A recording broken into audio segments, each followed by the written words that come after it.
Greetings, greetings, greetings, greetings. Welcome to the Sunday Afternoon Live. Hello. Hi, Maria. I adore you more. You're awesome. Hey, do me a favor. Hold down the fort. I gotta grab my coffee. I made a coffee and I left it sitting over there on the counter. I'll be right back. Type something entertaining. I'll be right back.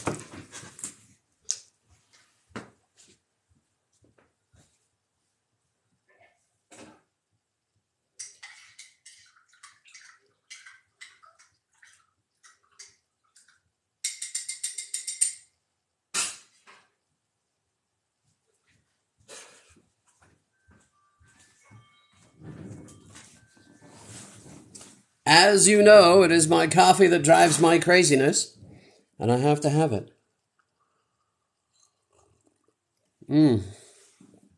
Oh, delicious. Thank you so much. All right, where are we at? What's going on? Hey, Natty. What's happening? All right, I'm back.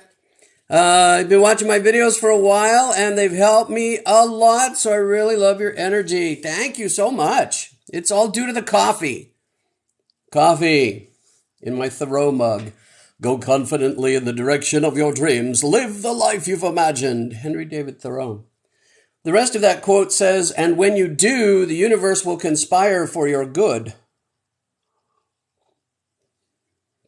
Which it very much does. Oh my God, that's so good. Every once in a while, you get the coffee just right, and it's amazing, and it just warms your soul, and today is one of those days. Welcome, everybody, welcome! So this is my Sunday afternoon live for all of my European friends, so they can get on. It's my only time that I can get on in the afternoon, so it'll be a reasonable time for my European friends. And so I hope that they all get the chance. I found out that like 60% of my audience is European, not American. What? That's crazy.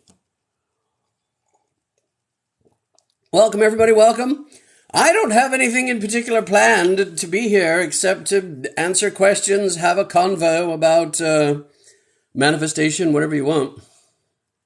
American here, fabulous. Appreciate my Americans so much. Right? I was really surprised, though, when I looked, and it only said it's actually like 38% American, and everything else is literally from around the world. Around the world. Which really shouldn't surprise me, because when I originally sat down to manifest this group, one of the things that I made as a detail in that manifestation was that I would have a global impact, and that this would be a global group. And so I probably should not be surprised that that's in fact what we get, is a global group, right? Here, let me adjust. There we go. That's better. Welcome, everybody. Welcome. Welcome to the Sunday Live. Who's got a question? Who wants something to chat about? What do we want to know? What are we talking about today? You don't need to be a specific nationality to want self-improvement. Well, that is true. That is true. We all, one of the things that I found to be true is I've had the opportunity to travel to Europe in the past, a long time ago, and had the opportunity to live in Korea, and I lived in Korea on what's called on the economy. So I lived actually in Korea and had friends who were European. And one thing I realized is that every child under the age of 5 is exactly the same, no matter where they're from. It isn't until later that we learn to be different. Right? Can you tell me how to let go from the thing or person I want? I have attachment issues. It's hard for me to let go. Well, that is the hardest thing for everybody. It's hard to let go of those things that we so desperately want, right? So how you build that confidence is you start small.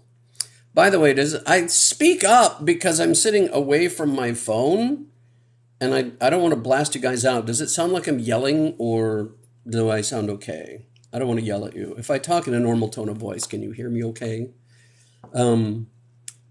So the letting go of the doubt, right? I suggest that people start small and build up, right? So start with smaller things in your life, parking spaces and a cup of coffee or whatever. And as these things begin to show up for you with some regularity, especially if they're things that show up with regularity, your confidence in manifestation will build. And so as you go to larger things, you will have more and more confidence that those things will actually come to pass.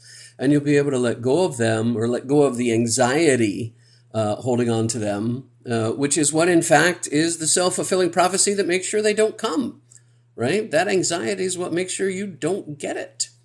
Can I manifest peace in the world? I certainly wish I could. That's something we should all spend part of the day working on.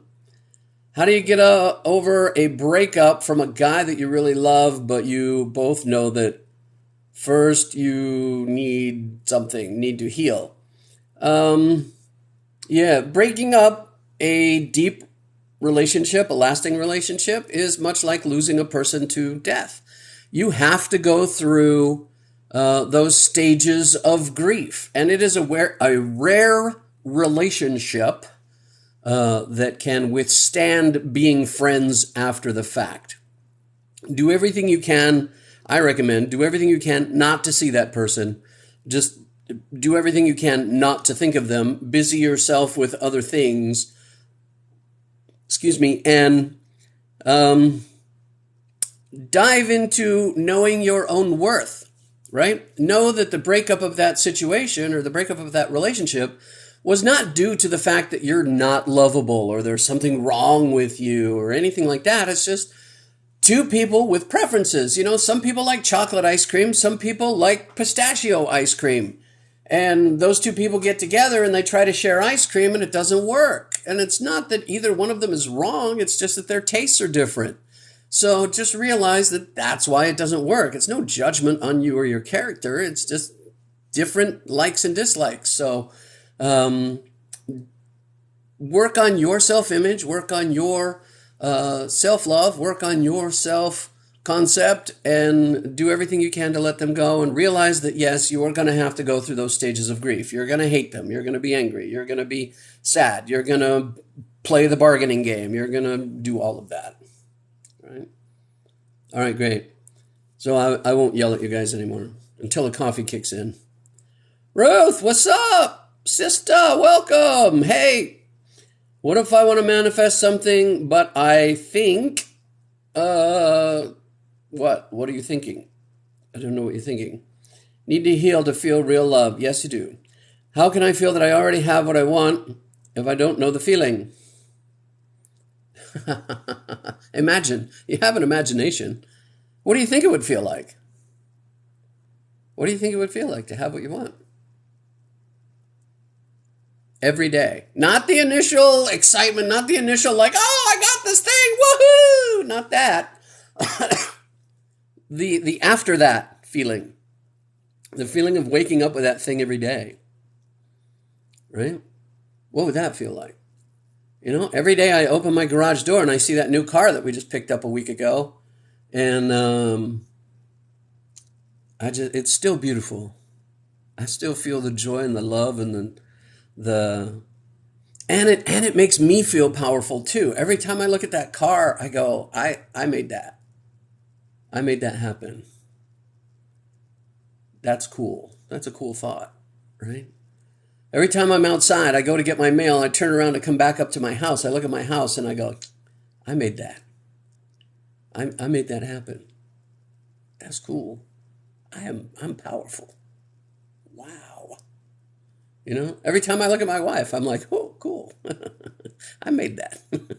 I made that happen. That's cool. Right? So, even the small things like my cat. We manifested our cat. We manifested, everything. I manifested this cup of coffee. Come on. Everything, big and small. Look around your life, your results, everything around you right now, all of the people, all of the things, all of the situations that you find yourself in are all a result of your thinking to this point, because it is your thinking that determines your actions, that determines your habits, that determine your results, right? Let alone any of the manifestation stuff, right? Leaving that aside, going from a straight thought to action perspective and the influence of your subconscious mind, just from a straight psychology perspective. Your life in your current situation is a result of all of the decisions and all of the actions that you have taken to this point. And to get different results, all you have to do is take different actions. But in order to take different actions, you have to have different thoughts. And that's where manifestation comes in. It trains you. It gives you a way to think about getting control of your life and creating your reality, quite literally, creating your life the way you want it by taking deliberate steps to control your thoughts and emotions. I mean, that's all it is in a nutshell, really. You can dress that up all in the woo you want to, but, and I say that with no disrespect as I sit here with a crystal beside me that I just got in the mail today. What makes it happen? What makes it real? I don't know. I don't care. All I know is that it works. I don't care how it works. It works, right? And the way it works is that we got to get out of the way. You just get out of the way, right? That one video that I made with and the apple that I literally dropped on my toe, and that really hurt. That was really an accident. That was not planned. And we have to just let go and get out of the way. Manifestation is like gravity. I mean, it's just something that is. It just happens. It's just a natural force. And you just have to get out of the way and let it work. When I was younger, before I even knew what manifestation was, I used to say all the time, life works if you let it. Right? Sorry, I'm way behind in comments here. Manifesting big things since the beginning. Have I been manifesting big things since the beginning? Yes. Because I never knew it wasn't possible. Nobody ever told me it wasn't possible to do that. How can I truly believe that I can manifest what I want? I think I'm lying to myself. Well, in the beginning, it's going to feel like lying. In the beginning, it's absolutely going to feel like lying. Again, start small. Here, try this experiment, right? Neville Goddard has an experiment when he has you imagine a ladder, right? And you imagine yourself, you feel it, you imagine climbing on a ladder. And within a few days, you're going to run into a ladder someplace. So I recommend you pick something unusual that you wouldn't likely run into. You know, a caterpillar, a hammer. A guy I know in my group said he manifested a shoehorn, right? He thought of a shoehorn. He didn't have a shoehorn. He'd never really run into a shoehorn before, so he was doing a shoehorn. He was in an electronics section of a department store looking for a cable for his computer. And there next to the computer cables, just lying there on the shelf, out of place in the store, was a shoehorn. So tell me it doesn't work. I mean, come on.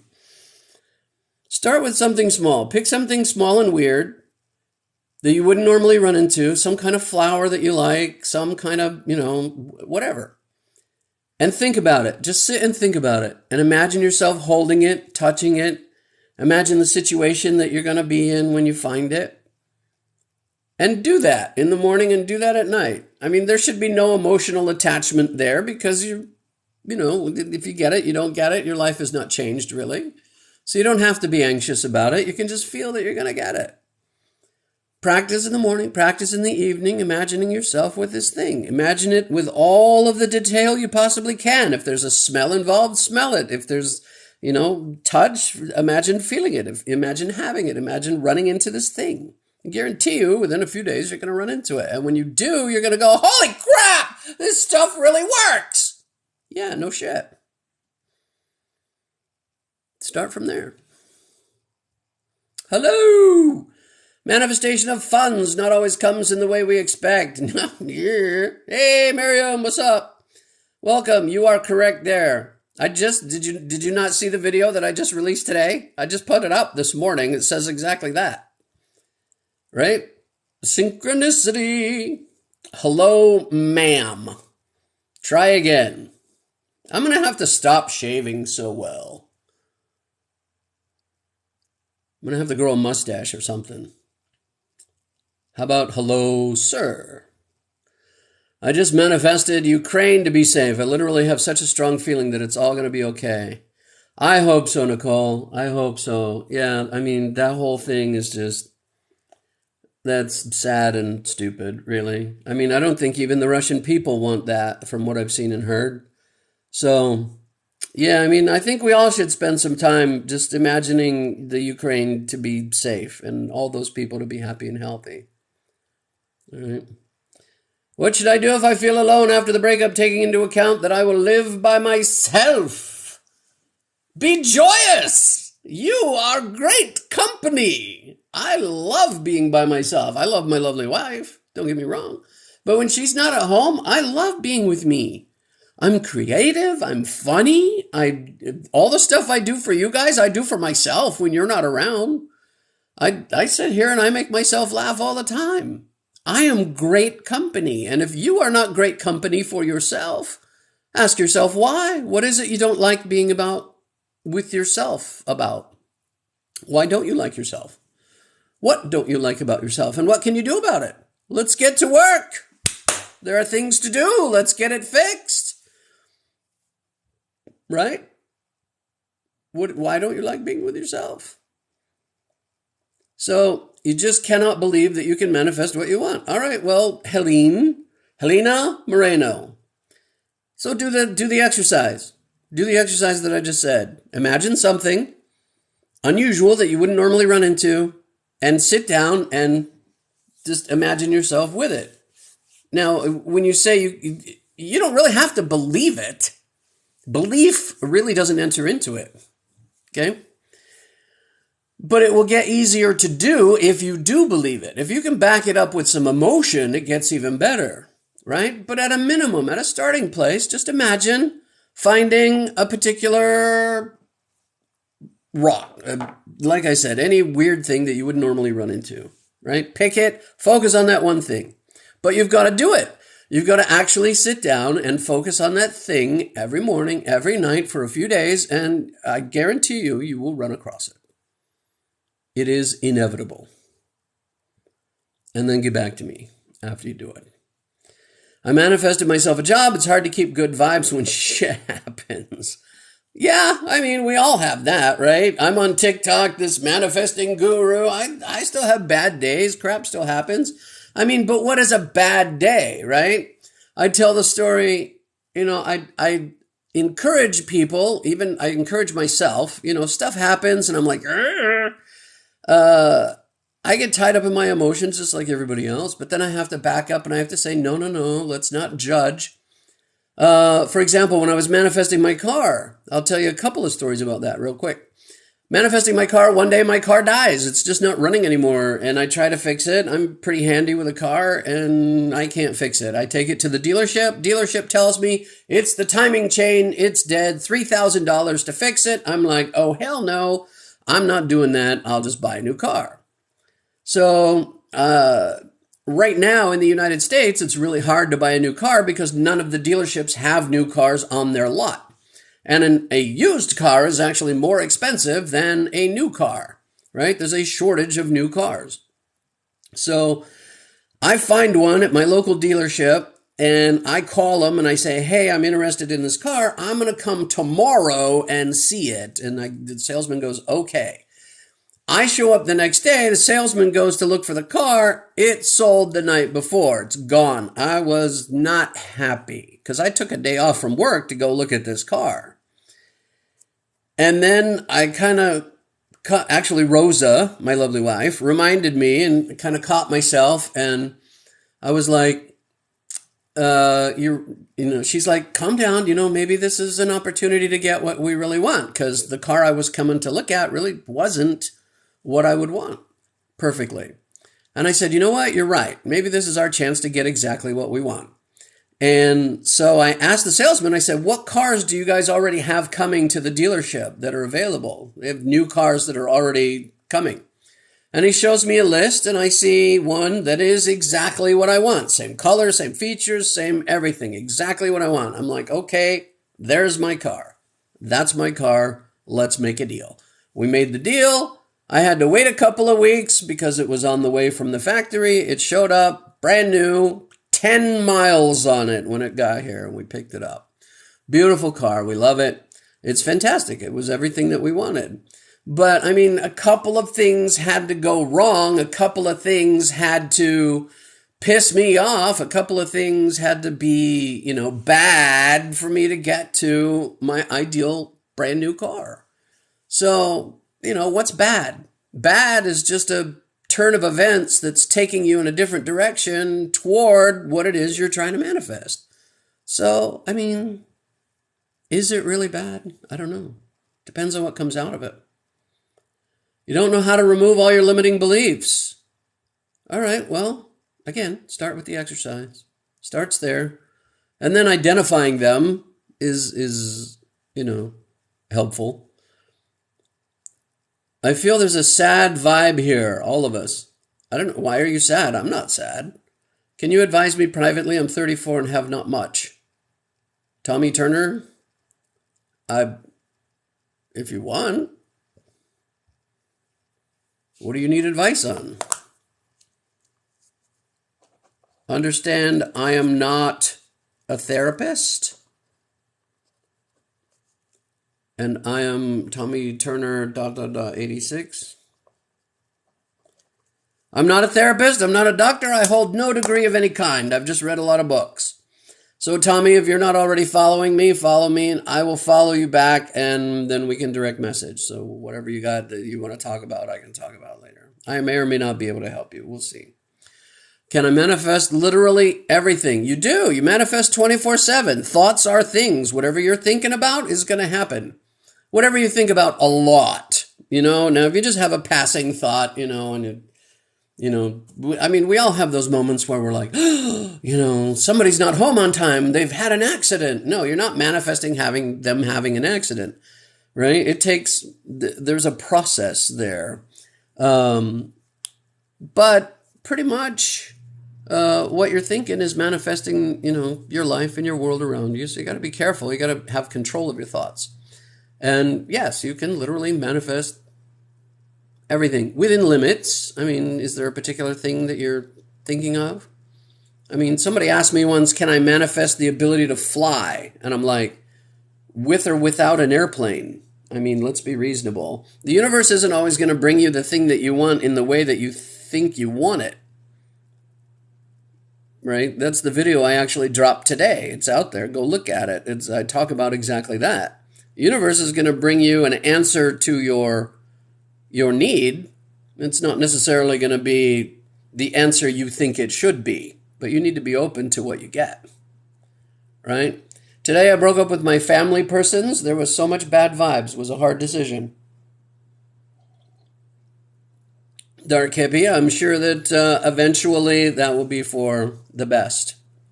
Because I'm sure if you did that, there probably was a rather toxic situation, I would assume. Right? I think I saw your video. Did you make a video on that? You were pretty upset. So everybody wish Dark Hippie here some peace and love. Send some peace and love her way. Okay. Sometimes we have to get away from some people. As you grow on this spiritual journey or whatever journey you're on, personal development, spiritual manifestation, whatever,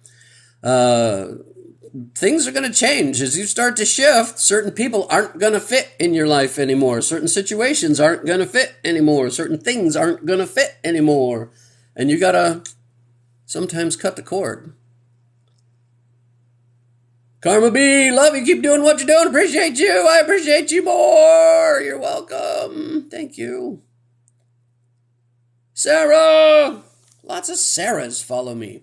What if someone else wants the same thing you do? So, like what? Is there a limited supply? I mean, there's unlimited supply of everything in this world.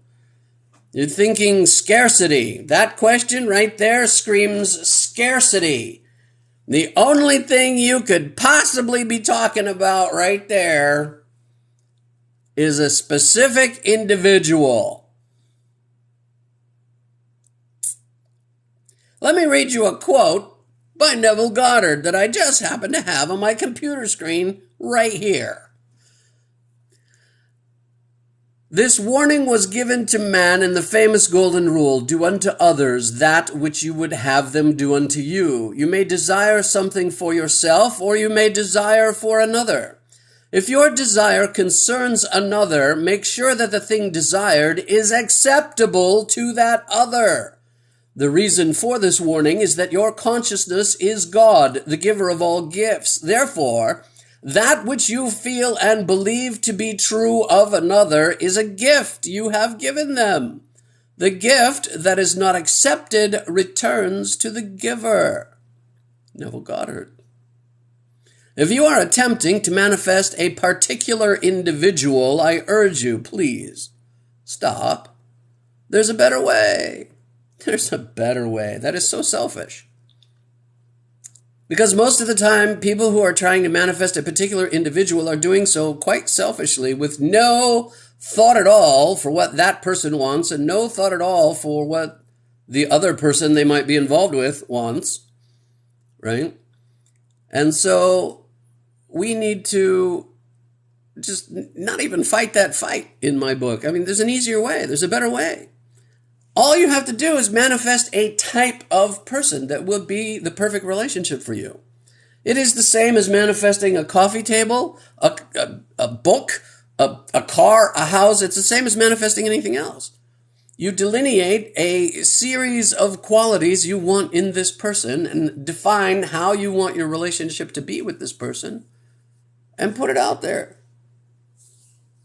Just like any other manifestation. And let that person come to you. This unknown person will come to you. Don't fret and pine over a particular individual. That's scarcity thinking. There's only one person in this world for you. There's 7 freaking billion people in the world. Surely there's a better choice. Open yourself up. My goodness. Open yourself up to the possibilities. That's the only man that's allowed to scream at me.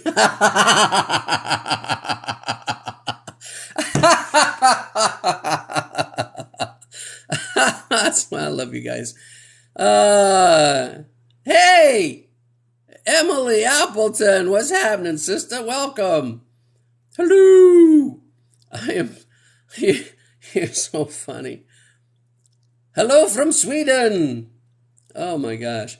Hello, can you manifest for someone else? Well, what I just read, you can. So like if you're wishing someone else health, or if you want to send somebody, peaceful energy, or you want to send someone healing energy, you want to send, as long as it's in their best interest, and they are going to be of a mind to receive it, yes, absolutely you can.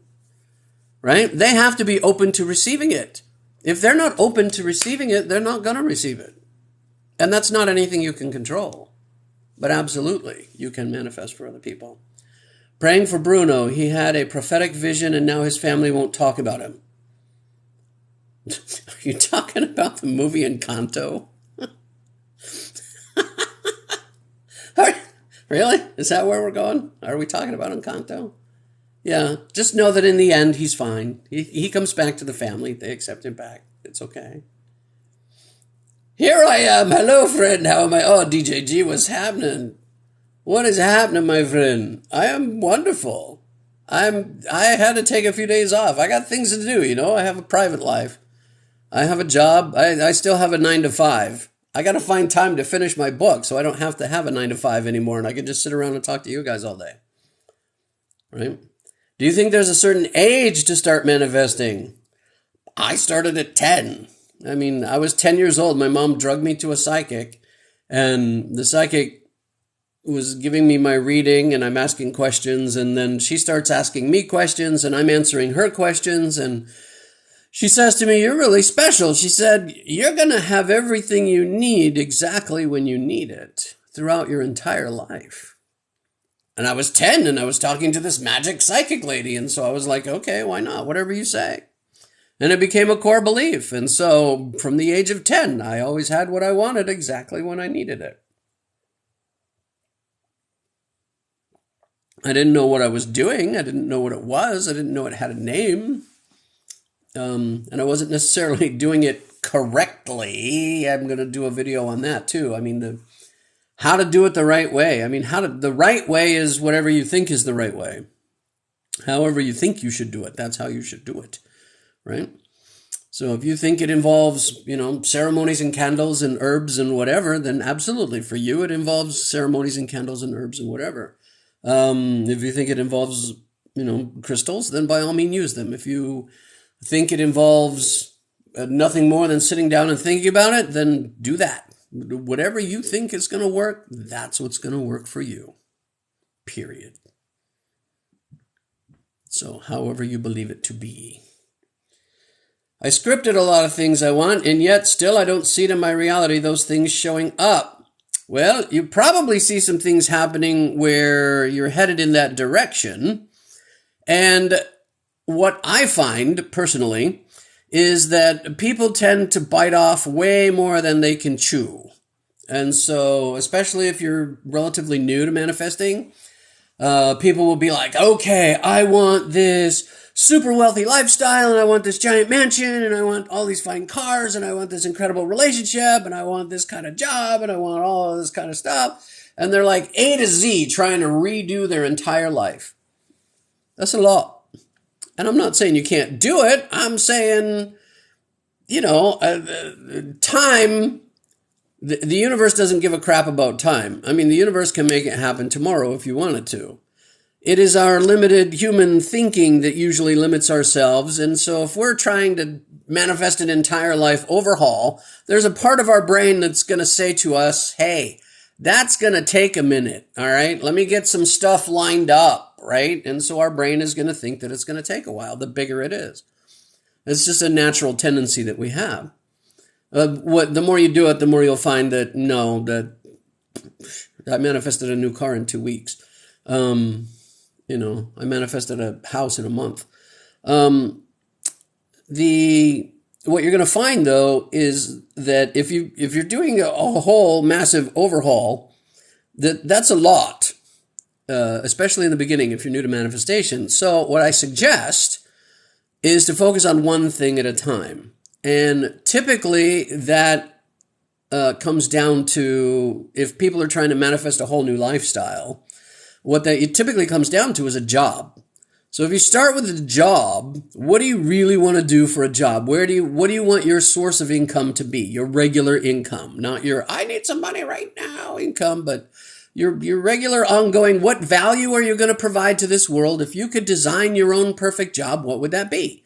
Well, as soon as you go get that, a lot of other things are going to start falling into place. You're going to have the car you want. You're going to have the house you want. You're going to have the lifestyle you want. All of those other things are going to happen as a result of your own personal satisfaction. And usually that starts with what we do for a living. Yeah, for most people. So whatever it is that's going to make you feel satisfied as a human being that you want to do, really it comes down to, what is your purpose? What are you here for? What'd you come here for? And most people don't know the answer to that question. I do, because I did a particular exercise. There's an exercise. I actually made a video about it. If you go on my page, there's a few rows down on my page. There's one where I'm wearing a green shirt and it says life purpose exercise. Watch that video. Do that exercise. This is a life-altering exercise. I am so dismayed that video did not get more action. I'm stunned that people don't want to know why they're here. I mean, what are you avoiding? I guess if you know why you're here, suddenly you have no more excuses. You have to go take action and do it, right? Knowing why you're here takes away all the excuses. That's why people aren't doing the exercise. So watch the video, do the exercise. If you've done the exercise, I want your testimonial in here about how powerful that exercise is. If you've done that exercise, that life purpose exercise video that I made, put your testimonial in here about how fantastic that was. My life purpose is to use my insight, creativity, and love to entertainingly teach and inspire everyone to realize their full potential so we can all best serve humanity. Pa-pow. Am I doing that here on my channel? Absolutely. Does this bring me the more joy than anything else I could possibly be doing? Absolutely. Is this going to bring me success in the lifestyle I want? Absolutely. Where did it all start? Understanding that it's pretty simple. Right? Let me back up. When did I... Oh, let me back up. Sorry, I'm very behind. Scripted a lot of things. We talked about that. I saw SP with third party. How do I get the image out of my head? Stop trying to manifest a particular individual. You apparently missed the Neville Goddard quote I just wrote. Or not wrote, but read. It came out of... By the way, that quote is from Freedom for All. If any of you are followers of Neville Goddard, I just discovered Neville Goddard not long ago. And I find that we align on 99.9% of what he talks about. I think, unfortunately, that there is a lot of, I don't think it's intentional, but there's a lot of misinformation about Goddard's techniques and teachings, and I think there's a lot of misinterpretation of Goddard's techniques and teachings from what I've read so far. But I highly recommend, if you are a follower of Neville Goddard, that you read Freedom for All. Because I think if you have followed some of the people that I know of on here who are very, very much what I call Goddardites, people who are following Neville Goddard. Not that there's anything wrong with that. He's awesome. He's amazing. He's incredible. But read Freedom for All. If you haven't read Freedom for All, please read Freedom for All, because it's going to shift a couple of things for you, but shift them in the right way and really make you a hell of a lot more effective when you come at it the right way, right? And one thing in particular is this manifesting a specific person, right? We all have a soulmate, if you will, right? But some of us tend to set our sights on a particular individual, and that is so limiting. That is scarcity thinking to me. Right? To me, and I don't mean to offend anybody, but why wouldn't you want to open yourself up to the possibility of the universe, the world of 7 billion people having maybe a better choice? Right? I know we get our hearts set on things. I like a particular kind of car. I like a particular kind of house. That's what I want. But maybe the universe has a better idea of something else that might make me happier. Right? Maybe there's something about that specific individual I've got my sights on that really isn't right for me. I'm just unaware of it. So if I sit down and I clearly define the kind of person I want to be with and the kind of relationship I want to have, and I allow the universe to bring me that from wherever, that's going to happen more quickly. It's going to happen more easily. It's going to happen more organically. It's going to happen with a lot less stress, and it's going to be much more satisfying when you find it. So why wouldn't you want that? I mean, that's where I'm coming from and all of that. But you do you, and whatever you want, I wish you well. We need to have our feet on the ground, right? Step by step. Absolutely. When did I first hear of manifesting? When I was as such? I mean, I told the story earlier, but when I was 10, and a psychic lady told me I would always have what I wanted when I needed it. But when did I know that it was what it was? I don't know. I think it's just been a progressive process throughout my entire life, just understanding what I had already been doing and perfecting it, dare I say, perfecting it, or learning to use it more often. I mean, because even when we know how to manifest things, we tend to, I don't know about you, but in the past, there have been vast swatches of time, I get to swimming around in my crap like everybody else, and forget how powerful I am, and forget what I deserve, and forget who I am and what I can do. And then one day you wake up. I was in a job that I hated for 11 months. Hated it. Absolutely despised going to work every day. And then all of a sudden I read The Magic of Believing by Claude Bristol. And which wasn't the first time I had read it. It was the second time I had read it. And I read it again, and I was like, holy crap, what am I doing in this job that I hate? I can make my own job. And I sat down and I wrote out exactly what I wanted in a job: coworkers, pay, location, everything. And 3 days later, I saw a job posting that could not have been any more perfectly written for me. And I went and got it. 2 weeks later, after I wrote that description, I was in a new job that I loved because I woke up. And I was open to the universe delivering what I asked for from wherever that might be. It wasn't in an industry I would have particularly picked. I'm in insurance. I wouldn't have picked that. But I love my job. Love it. And love the people that I work with. It's fantastic. It suits me perfectly. I manifested a loan to start my business. So manifested is what I want when my business is successful. Yes. Amazing. Why do we have certain desires? Is that a part of our contract? See, I don't know what you mean by the word contract. See, I think this is what people find so astounding about me, is that they come in here and they ask me questions and they throw these terms and things at me. And I'm like, what the hell does that mean? I'm like, I know what I know about manifesting without ever having read all of these books on manifesting that all of these other people have read. I just now discovered Neville Goddard literally like 2 weeks ago. But I've been manifesting my whole life. I read The Secret, watched the movie whenever it was that first came out a few years ago. I mean, that was really my first introduction to what I was already doing and giving it a name. I mean, this is just something that I've just always known for some reason, somehow. Right? I've read a lot of personal development books. I've read a lot of psychology books. I've read a lot of books about how the brain works, things like that. And I think a lot of what I believe about how we create our reality around us has really come from more of a study of psychology more than anything else, but it aligns very well with things like Neville Goddard. I mean, I read Goddard and I'm like, yeah, I say that all the time. Yeah, I say that all the time. Yeah, I say that all the time. Abraham Hicks. I didn't know who Abraham Hicks was until about 4 weeks ago. Heard the first lectures by Abraham Hicks. And I was like, okay, yeah, I say that all the time. I say that all the time. I say that all the time. Where did I learn that shit?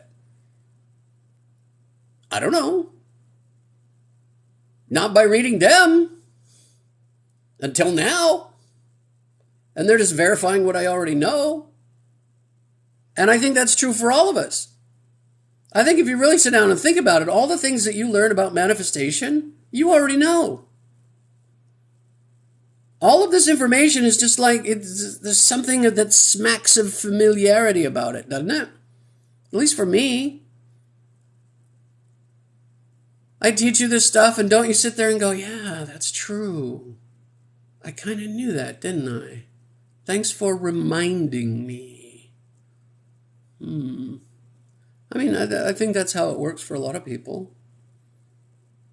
Right? So the contract, I don't know what you're talking about with the contract. I've never encountered that concept. You're calling us out. Love it. Saw your first video. I'm so proud of your development. Yeah, I didn't realize so many people were actually going to go and do that when I said that. I made a video, for those of you that don't know, I made a video recently and I said, it was the one that starts out, I can see you, right? Yeah, a lot of people told me they were sitting on the toilet when they saw that video the first time. It was very embarrassing for them. But they, in that video, I say, go watch my, fear? You want fear? Go watch my first video. You'll see fear. That's the face of fear, right? And a lot of people did. And they see the difference between me in that first video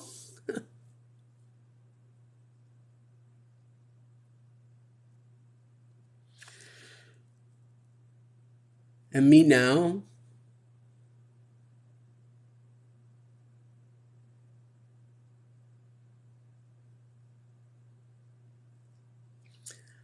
I'm pretty damn proud of me. I don't know.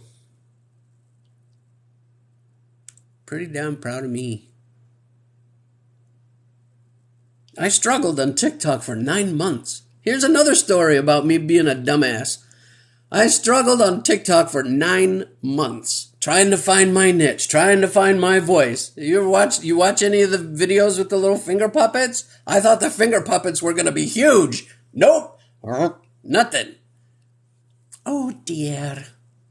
Doesn't matter who you choose to be, someone out there's not going to like it. So choose to be the version of you that makes you happy. The little Mrs. Doubtfire finger puppet one. Yeah. I thought that was going to be huge. Nah, I got a couple hundred views. That was it. And then again, one day, I woke up and I was like, what the am I doing? I know how to do this. And I sat down and I said, I had 503 followers.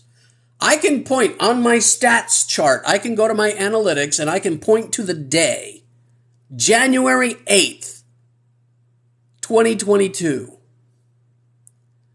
I had 503 followers after 9 months of struggle.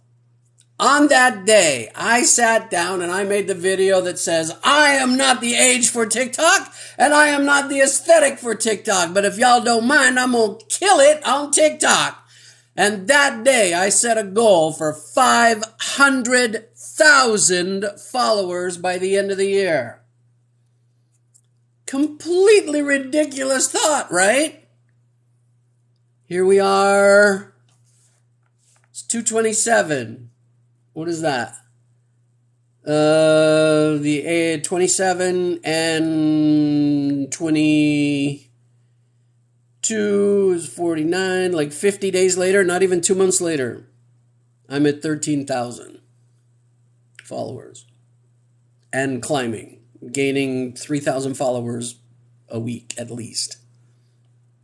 And I know that growth is going to start going this way. It's going to get exponential the bigger it gets. So I know that I will be at 500,000 by the end of the year. I know it like I know anything else. But I knew it from the beginning. Even when I had 500, I knew I'd be at 500,000 by the end of the year. I didn't know how. I didn't care how. How is not my concern. I just focus on the what. And a few days after I made that video, 3 days is my magic time frame for me. 3 days after I made that video where I said, I'm going to kill it on TikTok, I sat down to make a video. And I didn't know what to talk about. And I had just seen a whole bunch of videos about manifestation, and I did not like the way they explained it. I was like, it's a lot more simple than that.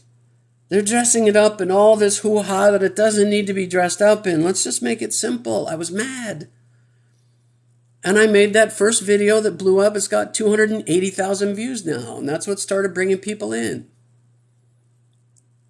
And so I was like, people liked that I yelled at them. So maybe I'll just keep yelling at them and talking about manifestation. It was never my intention to be a manifestation coach. Ever. The thought never even entered my mind. And now here I am, providing a huge service to people and really enhancing people's lives, mixing personal development and manifestation and screaming at people and being funny, which I love to do, right? And I've hit my stride. This is what I'm telling you. This is the message I am trying to get through to you guys, is stop scrapping around, trying to manifest a particular individual. Stop scrapping around for a couple of measly bucks and figure out what you're here to do. Figure out your purpose and live in that. You live in your purpose and you'll have everything else added unto you without even trying. You'll have the money, you'll have the people, you'll have the recognition, you'll have the whatever you need, it'll be there.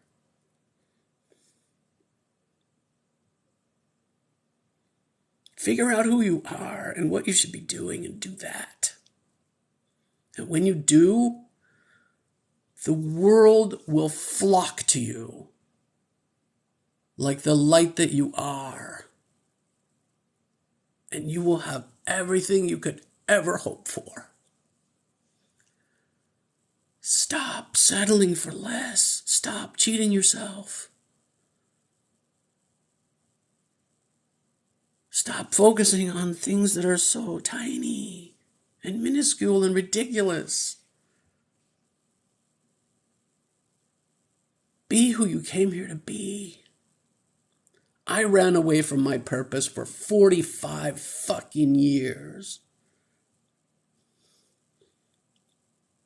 And I'm sorry. But I'm here now.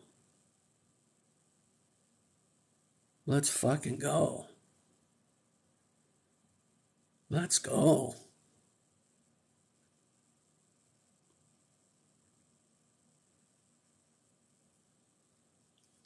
Well, that went slightly astray, didn't it? I never have a good transition out of those things when I fall into those moments. I hope you like that. You guys always make me cry. What is it about these Sunday ones that just makes me cry? Every time I'm on here on Sunday, you guys, I have to have the tissue nearby. Every Sunday, here's the tissue. Because I know, like I know. Am I manifesting the crying? I don't know. Oh, wow, I'm way behind here. You're a really inspirational human being. Thank you. Thank you for saying so. Thank you for the gifts. I see you. ADHD Dan. Thank you. What do I need to hear? Right here and now, please. What do you need to hear? Right, you just heard it. Tribe leader, if you're still here, you just heard it. That's what you needed to hear. I'm on the verge of starting over in life. Does fear of the future stop my manifestation? Yes, it absolutely does. Stop living in the future. Live in the present. And write your future. Thank you for sharing your experiences. You're welcome. You agree. So grateful meeting you here on TikTok. I'm so grateful you did as well. How do we manifest behavior change in others when they treat us badly, like family? Imagine them treating you right. Imagine them, give them peace and, again, they have to be amenable to receiving that energy, but you can certainly send them the energy and envision them being the way you want them to be. I do it to my wife once in a while. She gets a little crabby once in a while and, gets a little mean. And I just take a moment to envision her being a little more lovely and attentive and whatever. And it usually works. She's open to that. As am I. She does it to me too. We do it to each other and we have a wonderful relationship. So yeah, you can do that. All right. Hi, Karen. Is it really best not to talk about what you're manifesting with others? The only problem with that is that they are going to tear you down. They're going to try to steal your dream because they're not stepping out. They're not stepping up. It's crab syndrome, it's called. If you put crabs in a bucket, you don't have to have a lid on the bucket because they pull each other down in trying to get themselves out. And so other people will try to tear your dream down and tell, who are you to think like that? And you think you can do that? You can't do that, You're forcing them to look at their own shortcomings and they don't like it. And so rather than face their own responsibility for their own lives, they'd rather tear you down. So that's the danger in sharing what you're trying to manifest with others. Otherwise, there's nothing else about it that's going to stop you. Morning, right? Love your videos. You're an inspiration. Thank you so much. For sure. Love this. Thank you. OMG, we love you. That is deep. I'm legit crying. I assumed that was when I was crying. Yeah, damn, bro, you're right. I'm crying. It's such a blessing. Blessings. Thank you. Sorry, I'm trying to catch up. I posted my first 2 TikToks today. Yes! Katie Laughs posted her first 2 TikToks today. Everybody go watch her videos and give her support. Out of loneliness, I feel stupid posting. How do I get confidence? Keep doing it. Keep freaking doing it. Aren't you one of the people that went and watched my original one, my first one? If you haven't, do it. Keep doing it. Don't quit. Just keep doing it. No matter how stupid you feel, keep doing it. You will find your voice. You will find your way. And when you do, there will be no stopping you. Just keep going. Do my life purpose exercise. Find that life purpose exercise video. Oh my gosh, I can't stress that enough. There's such a powerful moment. When you do that exercise and you craft that single sentence that says what you're here for, if you get it right, it is so powerful. All right. Thank you, Budini. Budini? Energy, hi, we love you. Just joined, what's up? EAC4, you know what's up. You've been here before. You're such a wonderful person. Love your aura. Thank you so much. Good evening. I love yours too. How do I stop stalking my ex? Just stop. Just fucking stop. That's ridiculous. That's scarcity thinking. That's just screaming at your subconscious mind, I'm not lovable, I have to go backwards because I can't go forwards, because no one will ever love me. And that is just such ridiculous bullshit! Stop telling yourself that. You are lovable, you are worthy, you are deserving. There is somebody better. Let them go and live their life and let them be happy. Why do they have to be miserable? I'll do the ice cream analogy again. You like chocolate, they like pistachio. You sit down to eat ice cream together, nobody's going to be happy. If you only have one dish of ice cream, somebody's not happy. It's just a difference in taste, that's all. It means nothing else. Nothing has any meaning except the meaning we give it. Stop choking on my own spit. Stop giving them meaning they don't deserve. Stop giving their judgment meaning it doesn't deserve. Do it with me. Ready?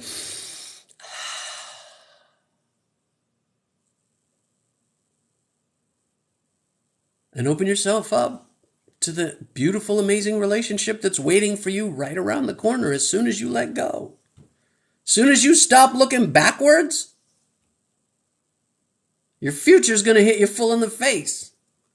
But your future can't hit you full in the face if you're turned around the wrong way, can it? Stop it. The video about your purpose is on my page. Go to my page, right? You click my name, right? Recalculator. It takes you to my page. And it's several rows down now. That was a few weeks ago that I made that. So it's down a ways. I'm wearing a green shirt and it has a title on it. It says Life Purpose Exercise. Go find that video and do that exercise. Oh my gosh. Go, go, go. Right? Woohoo. Thank you, thank you. I just joined. I got a cold. Can you manifest recovery and health for me? You can do it for yourself. You don't need me. You got a cold for a reason. What was the reason? It's serving you in some way. What's it doing for you? It's giving you a break. It's giving you an excuse to get out of something that you wanted to get out of. It's giving you a rest that you needed that you weren't giving yourself. It's any one of 1,000 things. As soon as you figure that out, you can be done with it. As soon as you get the rest you need, you can be done with it. Right? Where's the life purpose exercise video? Again, on my page, several rows down, green shirt, life purpose exercise. Go do it. All right? What's your biggest tip to confidence? Do it. Practice. Action defeats fear. Action defeats fear. We're going to borrow a page out of Tony Robbins' book. Books, plural. State of being. Imagine a time in your life when you were confident. At some point, somewhere in your life, and you may have to go way back, you were confident about something. Think back to that time when you were confident. How did you hold yourself? How did you talk? How did you look? How did your voice sound? Do that. You can change your state. You want to be more confident? Do what confident people do. Talk like confident people talk. Fake it. Act. Acting. Act like a confident person. And if you will outwardly choose to act like a confident person, your emotion has no choice but to follow your action. Emotion follows action. Action defeats fear. How do you get confident?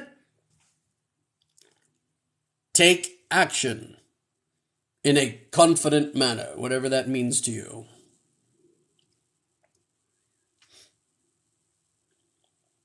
Imagine yourself a superhero if you need to. I actually have a cape around here somewhere, a superhero cape that I put on sometimes. I didn't call my mom. She makes me feel guilty. Now I feel all her love is withdrawn now. She doesn't make you feel anything. You're choosing to feel guilty for some reason. She is maybe trying to make you feel guilty, and you are allowing her to do that to you. You don't have to withdraw talking to her to be able to stop feeling guilty. If you really don't have anything to feel guilty about, then don't choose to feel that way. Don't let her manipulate you. We love our parents, but our parents are flawed people, right? We love them. You know, when you're 4 years old, your parents are perfect. When you're a teenager, your parents are the stupidest people on the planet. When you're an adult, they're good again, but you finally learn they're flawed people. We can love them. We can respect them. We don't have to be them. We don't have to do what they did. We don't have to be like they were. We don't have to be what they told us we were either. And we don't have to feel how they tell us to feel either. So talk to your mother. Love her, respect her, allow her issues, whatever they are. Let her know that you love her, you care for her, whatever she's doing or saying to you that you're choosing to feel guilty over. If it's something you legit need to fix, then fix it. And if you don't let her do that to you. She's manipulating you. Nothing has any meaning except the meaning we give it. You are choosing to give whatever she is doing meaning. Stop it.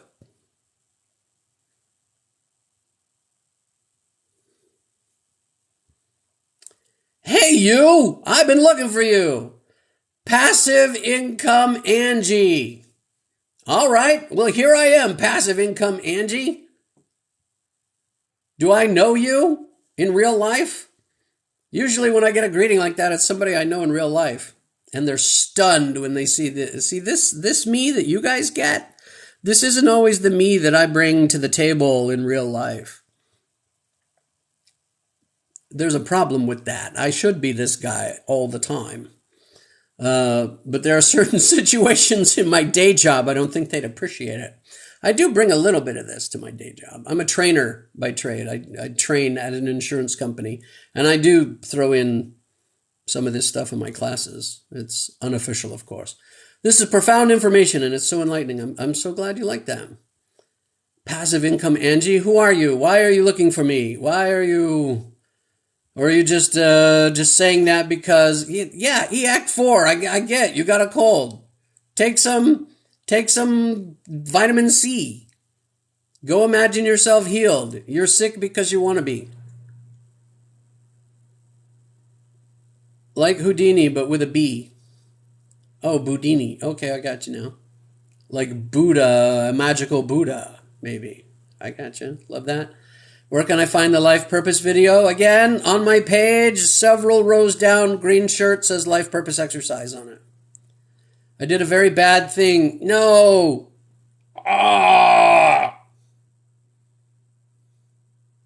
Good and bad are human constructs. Stop assigning good and bad to the events of our lives and the choices we make. We are neither. We are all things. We are good and we are bad. We all lie. We all cheat. We all, I don't know if you steal. I don't, what counts as stealing. But we all do it to some degree, right? None of us are perfect. So stop with the whole good and bad thing. But let me finish reading, Alexandra. I did a very bad thing to one of my friends and I'm so sorry. I'm afraid she won't forgive me. Well, you did a thing, and in that moment, you did that thing for whatever you felt was a good reason. Every human being does listen to me. Every human being does everything they do for a reason. And in that moment, the reason they are doing it for makes sense to them. And they believe it to be a good reason. It may be a selfish good reason, but it's a good reason. And they believe that their lives will be enhanced some way. A need will be met in doing that. Right? So whatever you did in that moment for what you thought at that time. Maybe not was a good reason, but it certainly satisfied a need that you had. And that's why you did it. So if you think that person didn't like it or it affected them negatively, there are a couple of ways to deal with that. One, go communicate with them and say, hey, first, find out if they're even offended. They might not even be offended. I've done things that I had no idea offended someone. Just things that I didn't think were offensive at all. And someone chose to take offense. And so people were angry with me over something I did or said, and I had no idea. And then there are other things where I did something and I'm like, oh, I bet that person got upset because I did that. I better go fix that. And then I went to fix it, and they were like, I don't have a clue what you're talking about. I'm not offended at all. I understood where you were coming from. And I'm like, oh, okay. They weren't upset. So first step is to go communicate. Hey, I did a thing. I did it for this reason. If it harmed you, I apologize. Go and apologize and do whatever you can to make it right. And if they accept it, now at that point, you have fulfilled your responsibility in the situation. You have zero control over whether or not they accept your apology. You don't control them. Right? So they may or may not accept your apology. It may take them some time to chew on it. And then they'll come back, whatever. But give them that opportunity.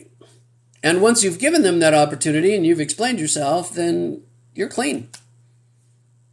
You can go about your business. And if you've lost them, well, then live and learn and move on. But pining about it isn't going to change anything. What state are you? What state do I live in? Tennessee. What should I do? Well, I just told you. Manifest your dream. What? I don't do the manifesting for you. That's not how it works. You manifest your own dream job. All you have to do is write a list of what you want in a dream job. What do you want to do? How much money do you want to make? What kind of people do you want to work with? Where do you want to do it at? List all that stuff down. And then imagine yourself in that job. Every morning, every night, imagine yourself in that job with every detail that you can possibly put into that imagination. And then you better start looking for a job. Look for that job. Get your resume ready because you're going to run into that job. But that's not my job to manifest your job. That's your job to manifest your job. You're welcome, Yak4. I know that I was a little harsh there, but you needed a break. You're getting your break, so take your break. And, when you're ready to feel better, you'll feel better and then go back at it. Codependency. Talk about that. Oh, my gosh. You guys I'm not a therapist. I'm really not. I've just read a lot of psychology books. Codependency. Not healthy for either party. Two people that are codependent. They are dependent on each other. The entirety of the relationship feeds off of one person having needs that are fed by the other and vice versa. The classic example is I am in this horrible situation and I need saving. My life was terrible. I'm a victim. I will save you. I have a deeply rooted need to save everyone because this is how I bolster my weak self-esteem is by saving people. So I will save you, Mr. or Ms. Victim. Oh, thank you so much for saving me. And it continues every day. I'm a victim. I'm saving you. I'm a victim. I'm saving you. And they both get their ego needs fed. They both get their attention. And they both feel loved and valued. But it is insanely unhealthy because nobody heals. Nobody heals in that situation. So I asked a friend of mine who was a life coach once upon a time, I asked her, I said, how do we know when we're helping somebody too much? Because I used to help people way too much, right? And I knew I was helping them too much, but I'm like, how do we know? If you're helping somebody, how do you know when it's too much? And she said to me, when you have relieved them of their own responsibility in the situation, you're helping too much. Now you're enabling. So if you have helped them past the point of their own responsibility, and they now have no responsibility in the situation because you have helped them past that point, you are no longer helping them. So, don't do that.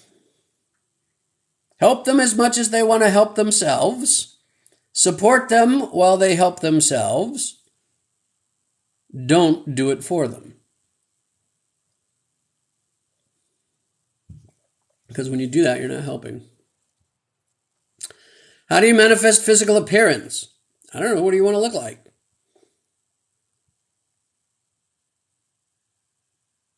Be careful about manifesting physical appearance. There are a lot of ways that could come to happen, right?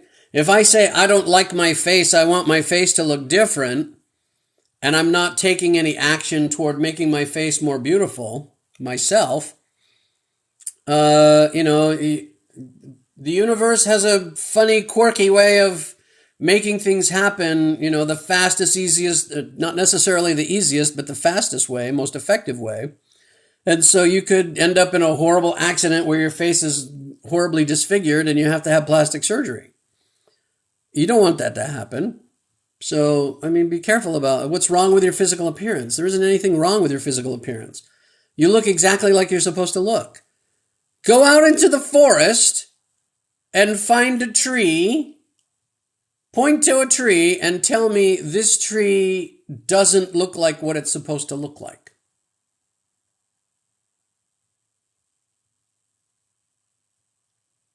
Every tree is perfect because it fulfills the full measure of its natural intended purpose and look, naturally, without even trying. And so you fulfill your natural intended purpose. If you don't like how you look, there are things we can do, right? But I see people all the time who do not fit society's standard of what beauty should be, but you look at them and you go, oh my God, what a beautiful person. Because they're beautiful from the inside. And you look at people who do fit society's idea of what beauty should be, and you look at them and you go, oh my God, what an ugly witch or warlock. What a horribly ugly person. Because they're ugly on the inside. Okay, what's inside is far more important than what's on the outside. It's trite, it's cliche, but it's true. So be beautiful on the inside. Fulfill the true measure of your purpose, and you will be beautiful. Let your light shine. It does take self-discipline. There's a song that says, because you don't believe, it can't hurt you. Okay. I've been accepting that lately. I am bad and good. Yes, we all are. Maggie! Thank you. I think my dog and 2-year-old read each other's minds. You've seen that, right? You've seen 2-year-old babies, there's videos of 2-year-old babies babbling at each other. Like they know what each other are saying. It's entirely possible that they actually do, I think. And babies talking to pets and stuff. Pets are normally really, really, really sensitive to toddlers. That is amazing. All right, bravo. This Codependency act was amazing. You like that? You like that little scene? Yeah, thanks. I've been doing what I love for a long time now. Why am I still anxious about not being sure this is what I want to do for the rest of my life? You can change your mind. You don't have to do it for the rest of your life. Know that you don't have to be locked into that. Lots of people started whatever they did late in life. Colonel Sanders didn't start Kentucky Fried Chicken until he was 64.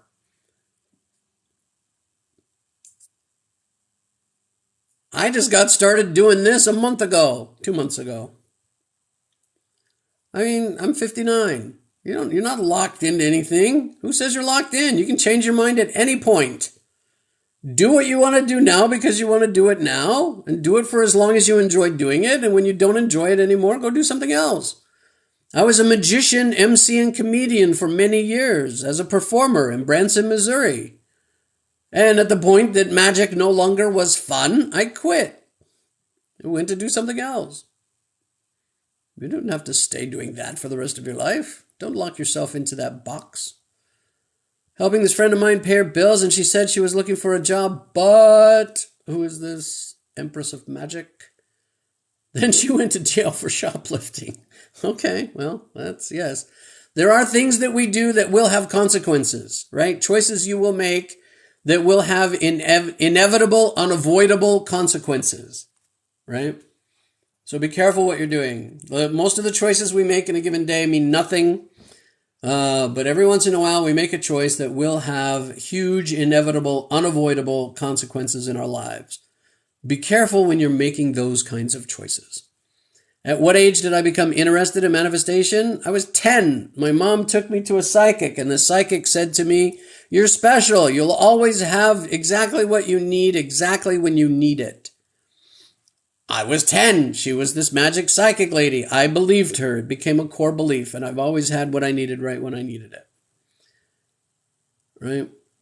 And I didn't know what it was. I didn't know it was called manifestation. I learned about that much, much, much, much later. What's your approach to deal with stuck emotions? There's a book called Letting Go. I just had to look this up for somebody else. David Hawkins. Letting Go by David Hawkins. By the way, if you like audiobooks, if you go to my profile page, there's a link there for a trial for Audible. It's an Audible free trial /Recalculator. If you click that link, it will take you to a place where you can get a free month of Audible and a free audiobook. Free, totally free. Free month of Audible and a free audiobook.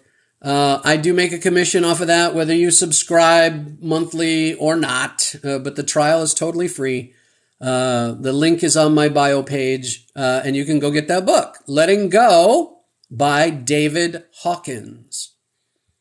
All right. I'm on my teenage years and I don't have friends. What's the best way to manifest them?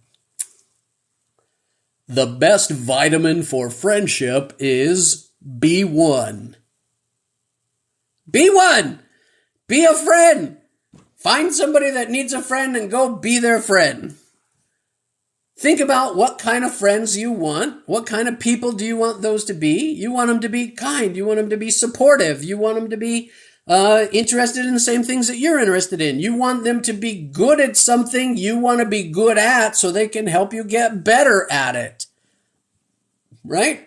You want whatever you want. How do you want your time together to go when you spend time together with your friends? How do you want that to look like? Write all that down. Think about that. Imagine yourself there. And then when you're out and about and you run into somebody and they kind of go, oh, they're glowing. And you're like, that person looks like they could be a friend. Go talk to them. Hey, buddy. Even our best friend ever in life was a total stranger 30 seconds before we met them. Right? You got to be willing to go talk to people. My twin and I had our own language as kids. There you go. And it made sense to you, right? You inspired me to actually upload my song on SoundCloud. I was scared, but I did it anyway. Yay! Roro the cow. Roro the cow? All right. Awesome. Yeah, man. I mean, and it did great. It did nothing. It did whatever it did. You did it. You put it up there. You put it out there. Right? I mean, you go back and look at some of my early videos. I am so terrified, but I put them out there. They didn't do anything. I've made videos. I've sat down, written scripts, meticulously written scripts, and edited and worked and crafted the perfect video. And I put it out and it doesn't do anything. The videos that do best for me are the ones where I just sit down and I turn on the camera and I start talking about something. Those are the ones that do the best. Every time. The ones I don't plan. So I don't plan anymore. I get an idea for what I want to talk about. I think about it for a little bit and I just go do it. So yeah, good for you. That's how you get better. That's how you hone your craft. That's how you get known. That's how you do anything in life, is you just start, right? When you first started riding a bike, you sucked at riding a bike. How'd you get good at it? You continued to do it. You fell down, it hurt, you got back up, you got back on the bike, and you tried again. And you fell down and it hurt. You got to pedal up your butt. That really hurts, right? And then once you start just being able to ride the bike, then you want to go faster. And maybe you want to go off a jump and you want to do this and do that. And, or maybe you just want to ride around. Whatever level of proficiency you eventually get to that you're happy with, right? You're good. But you got to suck at it first. Somewhere along the line, we learned that failure is a bad thing. Failure is not a bad thing. Failure is an intrinsic part of the pathway to success. If you're not failing, you're not trying. If you're not trying, you're never going to get anywhere. You're never going to get anything. You're never going to do anything. You have to be failing. Anybody who's been wildly successful, that wild success has come on the heels of some of their most monumental failures. It's not a failure if you learn. Then it's a lesson. I'm the girl that said you look like the spitting image of the love of my life who passed away. Oh, Empress of Magic. Yeah, I remember that day. Yeah, I still don't know why I said that. Well, I guess I do, but I mean, in that moment, that was very much an inspired thing to say, for me to say. So, yeah, I remember that. That was a pretty moving moment for me too. When you get thank you very much for the rose. When you get the TED Talk you deserve, I'm going to purchase a ticket to be in the front row. Oddly enough, yes, I want to be a speaker. I want to be an internationally known speaker. I want to travel the world and speak to audiences all over the world. This is another thing that's on my list of manifestations, right? I have this vision of me standing on a stage and speaking to a crowd there's probably 10,000 people there. And I come out on the stage, and the first thing I say on that stage is that I have stood on this spot and said these words thousands and thousands and thousands of times. And now I'm here live in the flesh.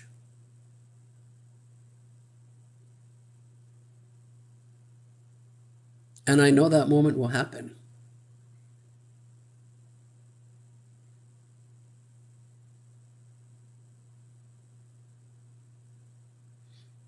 And there's not really anything I can follow that up with in that moment for those 10,000 people. I mean, that's it in a nutshell. That's exactly it. I've done it in my mind, and I knew it would happen in real life, and now here I am. Thank you, good night.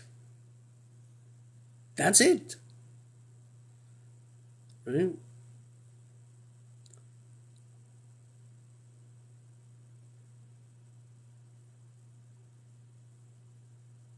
Hey, Shandy and Company. I'm looking for a signal RN, whatever that is. I really want to be with her, and I hope she's okay right now. Any advice? I don't know I don't understand. RIP AEV. I'm looking for a signal RN. I really want to be with her, and I hope she's okay right now. Any advice? I keep thinking of her, keep seeing her well, and keep imagining her contacting you. It was so sweet of you to say. I cried in a good way. Thank you. Me too. I posted today for the first time. Now I want to take them down because no one is liking them. Everybody go to Katie Laugh's page. Go look at her videos and go like them and comment on them and say good job for posting your videos. All right? Look, Katie, here, listen to this. First video I ever posted, that one where I'm terrified. Thank you, Katie. That one where I'm terrified, that first video got like 3,000 views right out of the gate. And I thought, holy crap, I'm going to be this superstar on TikTok. The next video I put out got like 200. And every video after that got like 200 views. And there went the dream. Right? But I just kept going. Just keep going. What do you want to do with your page? What do you want your page to be about? Is it entertainment? Is it education? What is it? Define a clear purpose for what you're doing on your page. Try different stuff. Eventually you will find you. Go do the life purpose exercise on my page and find out what you should be doing. It will speak to you quite clearly, and then you will be doing fabulous. And stop playing victim. Okay? We love you. We appreciate you. We support you. But stop playing the victim card. Okay? Your videos are going to do well. They're going to do badly. They're going to do whatever they're going to do. The joy is in the fact that you overcame the fear and you did it. That's the victory. Okay? What it does after that doesn't matter. What anybody thinks of you doesn't matter. All right? What matters is what you think of you. You are a queen. You are light. You are radiant. You are an amazing human being. Let your light shine. Let us see who you are. Who are you really? Why are you here? What are you about? You let that out in your videos and oh my God, there'll be no stopping you. Be that. Put away the fear. Just keep doing it in spite of the fear. You'll get there. Trust me. Trust me, I know. Took me 9 months. What's the best thing you've manifested? My wife. I also have a house and a car and a cat and a job and everything else good in my life was intentionally manifested. 100%. We believe in you. Yes, it will happen. Yes, it will happen. I will go to one of your speaking events when it happens. Good. I will be expensive, I will tell you that. But there will be an online component if you can't attend in person. But I will be expensive. You guys should enjoy this time because this is free. You're going to hear me say on stage exactly this same stuff, and people are going to pay thousands of dollars to be there to hear exactly the same thing you guys are getting for free. I paid thousands of dollars for it. I have read 200 books, 300 books. I don't know how many books. There's 112 on my phone right now. Books that I've read. And before that, before there was an Audible app on my phone, I read real books. So I have no idea how many I've read. Over 200. I've attended seminars, weekend seminars, week-long retreats. I paid thousands of dollars for those things. I'm giving it to you for free. But not for long. Enjoy it while you can. I will come to Europe. I have to get a passport. I keep reminding myself I have to get my passport. Oh, it stands for right now. Oh, okay. People in your life are so lucky to have you. My wife would not always agree with that statement. Katie laughs. It's a lottery with the video creation. Don't give up. Yeah, eventually you'll make a video that'll hit, right? And that'll have some varying degree of success, right? You'll figure it out. I mean, I did all kinds of experimentation. Look at my whole page. You'll see me. I experimented with stickers and with effects and with funny voices and with graphics and, the little finger puppet things that I did for a while. And then I thought, well, my videos aren't doing well because my face is in them. So I just started shooting video out my back window of my backyard, right? That farm that's behind my house. And I didn't appear, and those actually did do a little bit better, the ones I did not appear in. And so I thought, well, maybe that's the secret. And so I didn't appear in them for a while. And then I was like, no, that's not it. And so I got back in and then blah, blah, blah, blah, blah, blah, blah, till I finally just made a decision about what I was going to do. I made a decision that I was going to fulfill my purpose. And as soon as I did that, here we are. How do you manifest a wife? Asking for a friend. Dr. Resonator. Sure. Just the same way you manifest anything else. Same way you manifest a table or a car or a house or anything. You make a list of the qualities that you want in a spouse. You describe how you want your time to be together with that spouse, with as much detail as you possibly can muster. And then every morning and every evening you sit down and you imagine yourself with that perfect person, including what they look like if that's important to you. And you imagine life with that person. And I guarantee you that at some point not too far down the road, that person will show up.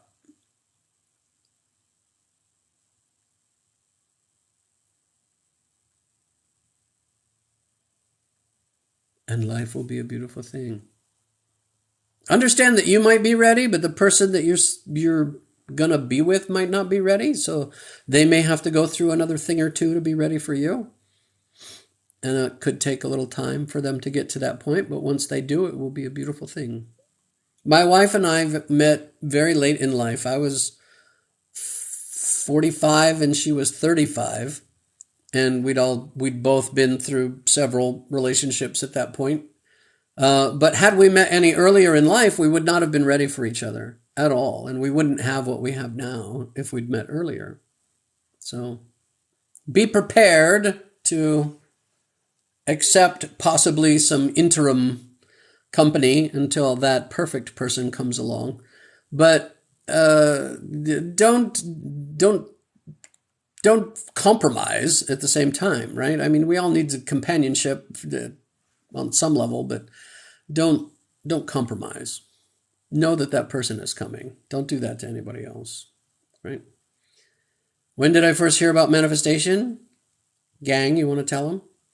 When I was 10, my mom drugged me to a psychic who told me that I would always have everything I ever needed whenever I needed it. And I believed her. Worth every penny just to be there. Thank you.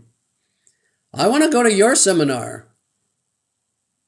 Pictora, mediumship. What do you do? What is your purpose? What do you do? What do you do? Where would I see you? Purpose. What do you do? What do you do? Where would I see you? How would I benefit from what you do? I read it because everybody has value, right? Everybody has equal value. There's people that come on.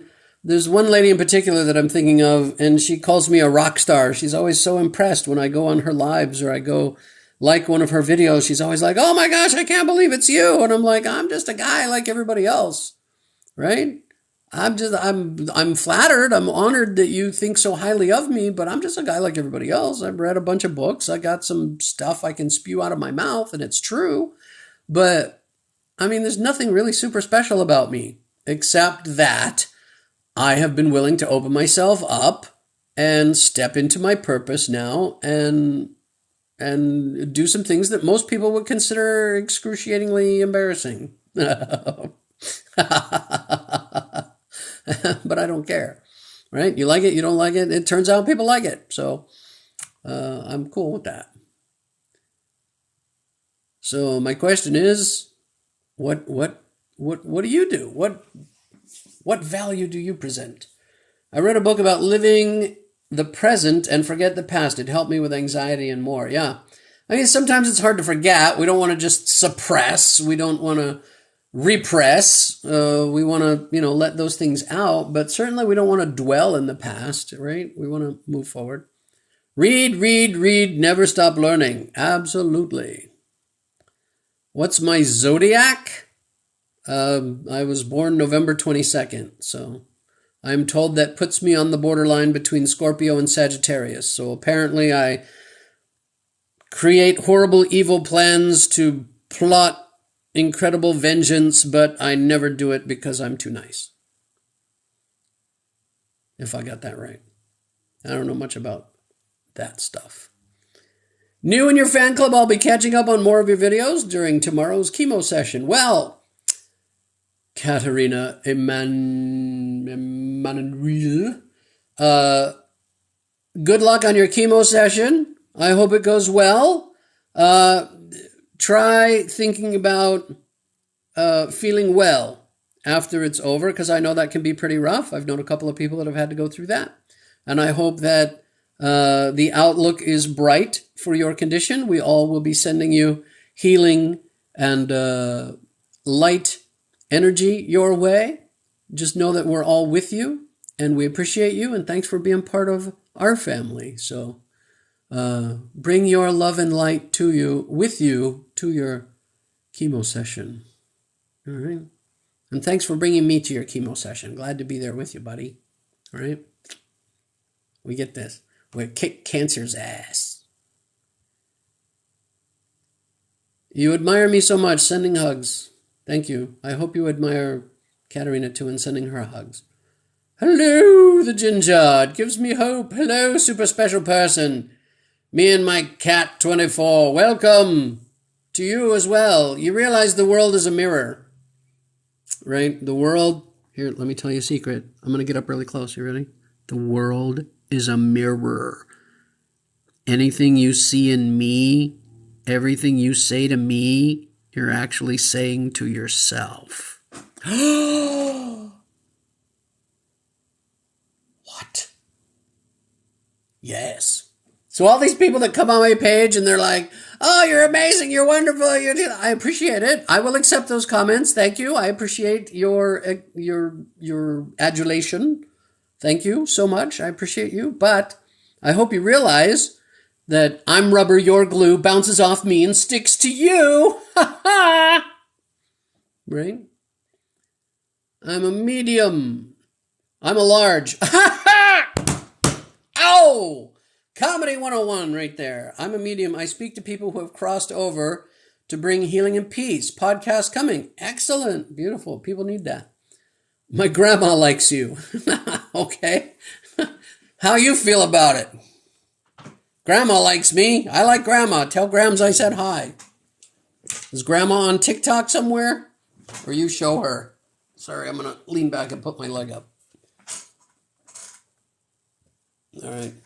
I don't know. Manifesting kind of scares me, so I tend to let everything go on its own and be aware of. It is, Kevin, it can be scary, actually, to know that you have the power to create your life the way that you want it can be horribly frightening. I mean, the first time you manifest something big and it happens and it was exactly what you wanted, you're like, holy crap, I did that. Oh, shit.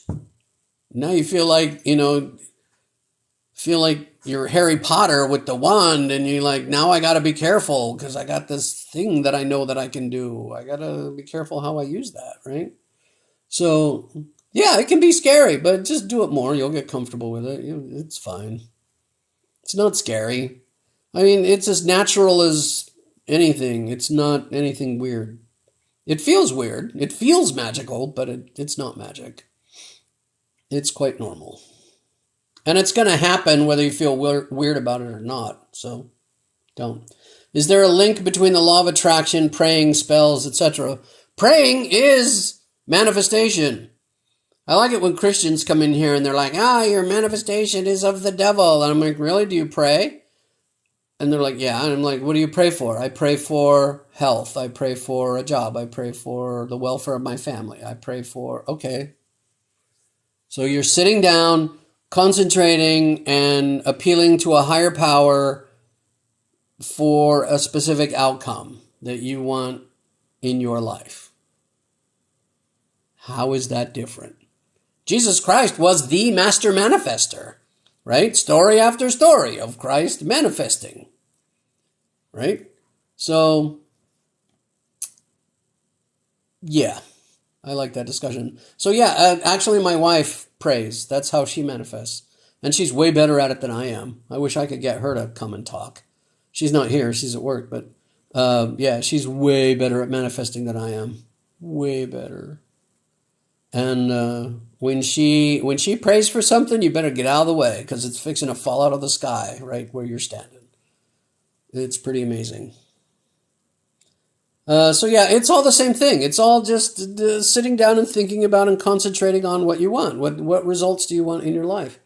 How do you want your life to look? Whether you're casting a spell or saying a prayer or, manifesting a thing using the law of attraction or the law of assumption or the law of whatever, it's all the same thing.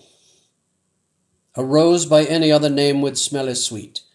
I also help with missing person cases. Oh, that is cool. Unsolved crimes and homicide. That is super cool. Okay, here comes a weird question. Can we manifest supernatural/fantasy kind of stuff like superpowers, etc.?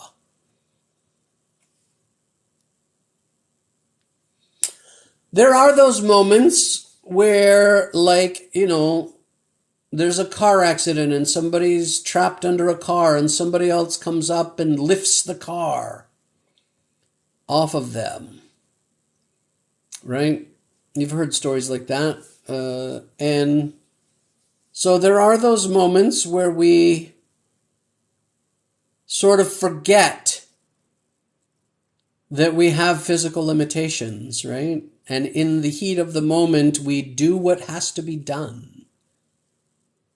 And we exhibit superhuman traits. I mean, what's a superpower? Super strength? Flight? We can get on a plane. Invisibility? I can hide. Telekinesis? Clairvoyance? I mean, yeah, I think all of those things are possible. We don't know everything the brain can do. We don't even know how the brain can do what it does. Did you know that scientists have no idea how brains store memory? Still, we have no idea how brains store memory. We know where they store it, what part of the brain it's in, but we have no idea how at all. Sights, sounds, smells, everything you've ever experienced is all in there, and we have no idea how.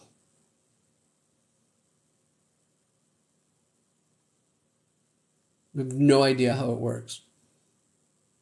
To me, that's the most amazing thing. So what else can the brain do that we don't know about? Interesting to think about. Yeah, boy. Just accomplished the wind power. What does that mean? You farted?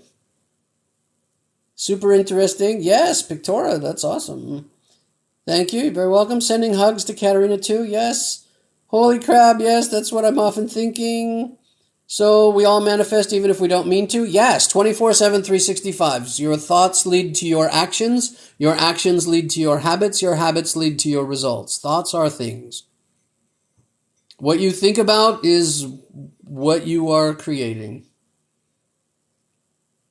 Your life is a direct result of your actions and your choices, which come from your thoughts. So whether you're thinking about manifestation and woo from that standpoint, or whether you're thinking straight psychology, it doesn't matter. Your life, your outward results that you have around you right now are a direct result of your thoughts and actions. Period. You want different results? Get in here. Think different things. You think different things, you'll do different things. You do different things, you'll have different results. I manifest using my emotions. Yes, that makes it far more effective. Emotions. Neville Goddard would agree with me. Serious question. How am I able to energetically align with a manifestation? If it's something you want and you know that it's good for you, there you are. You're done. I mean, if you're asking me what is the radio frequency of a new car, I don't know. 27,526 megahertz? I don't know. How do you align with a new car? Well, you want a new car, you experience a new car, you feel the new car, right? You know that you and the car are one, as it were. And then you start looking for a new car. You better start looking for a new car, because if you don't, your present car is going to die, and then you're going to have to go look for another car. So how do you align? I'm not sure I understand the question, like I said, I don't know how it works. I just know that it does work. So if it's something you deeply want and it's something you're focused on, there you go. As long as you don't have a block standing in the way. I'll give you an example. So if you think all rich people are assholes, you think rich people are horrible, terrible, greedy, asshole people, and you have a core value, you want to be a good person, and then you go and try and manifest wealth. Well, your core value, your opinion of rich people, and now this manifestation are in conflict, are they not? That will not resolve, and you will not have that wealth. It will not happen. So you've got to do one of two things. You've got to let go of your core value of being a good person, which I hope you don't do, or you've got to reevaluate your opinion of rich people.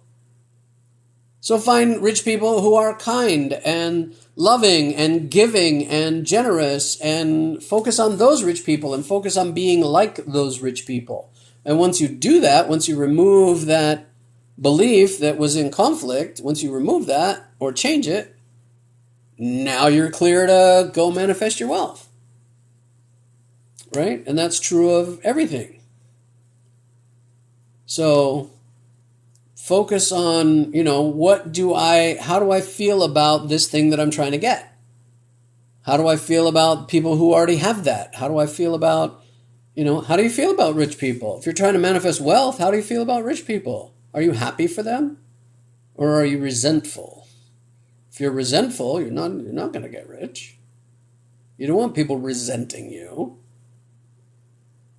Right? Be happy for rich people and the success they've achieved. They worked hard for it.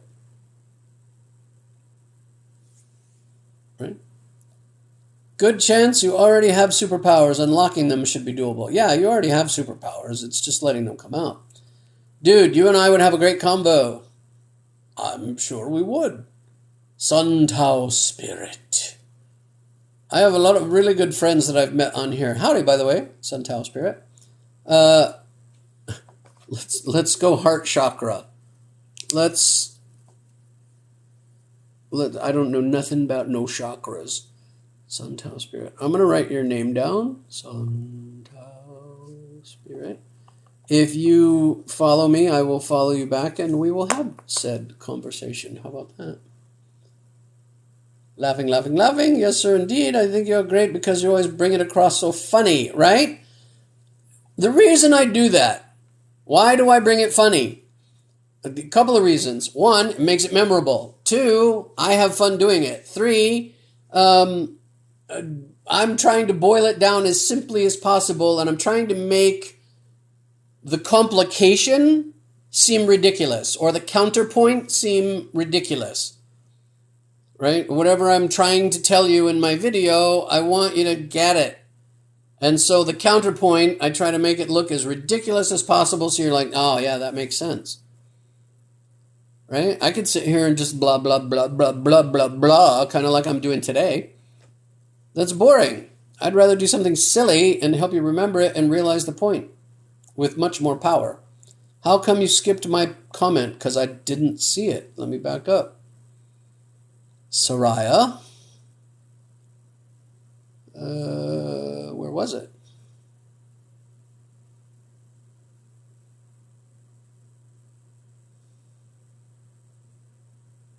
I don't see your comment, Soraya. I'm going way, way back, and I don't see it.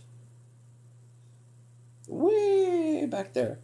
And you realize when people are on a live like this, they get a lot of comments, and they come through really fast sometimes. So, Soraya, I don't see your comment, even going back through the list. So what was your comment? I did not skip you intentionally. And now I've lost my place.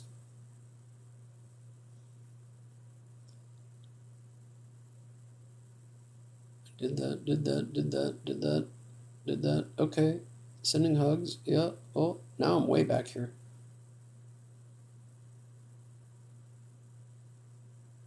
Yeah, Soraya, I didn't... Siddiqui, I didn't see your comment. I didn't see another comment. That's the first comment I see from you.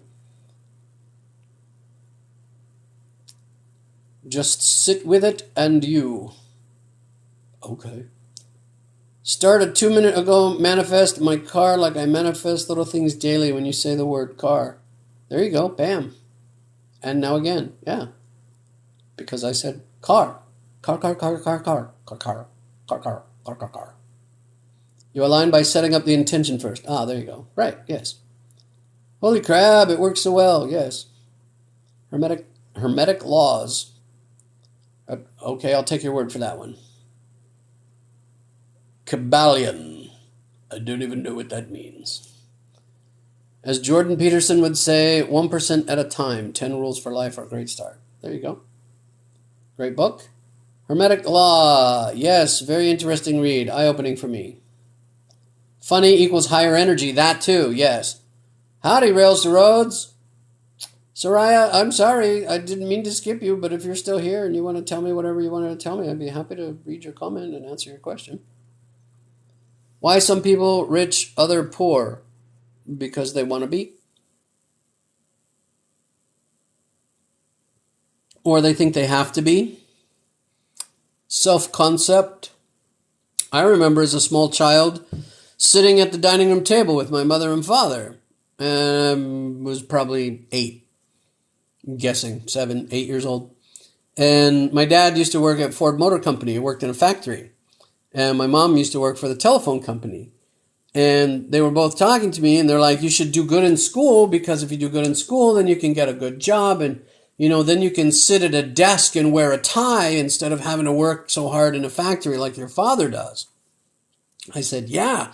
I said, what I'd really like to do is own my own company and get rich. And my dad looked at me and said, rich people get rich by climbing over the backs of the workers. And I was like, oh. And then my mom said, yeah, that kind of money's not for people like us. Oh. Yes, my parents said that to me as an 8-year-old. Took me a long time to work past that, let me tell you. That kind of money is not for people like us. What? Yeah, love and respect you, Mom, but that's all right. I've since pushed that meter up a little bit, right? So, yeah, I mean, the poor people are poor because they believe they have to be. Maybe they believe poor equals righteous, which it doesn't. They have nothing to do with each other at all. They are not connected in any way, shape, or form. So, they believe it may be a worthiness issue, which again is bullshit. I mean, we made up the whole worthiness question, right? The universe doesn't give a crap about worthiness.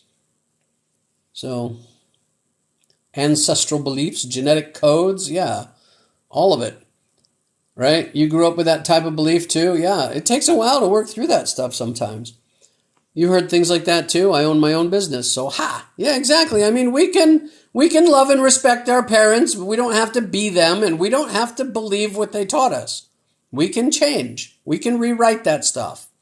Now, as a child, your parent, tells you something, that tends to go pretty deep, especially if they tell it to you over and over and over and over and over and over again.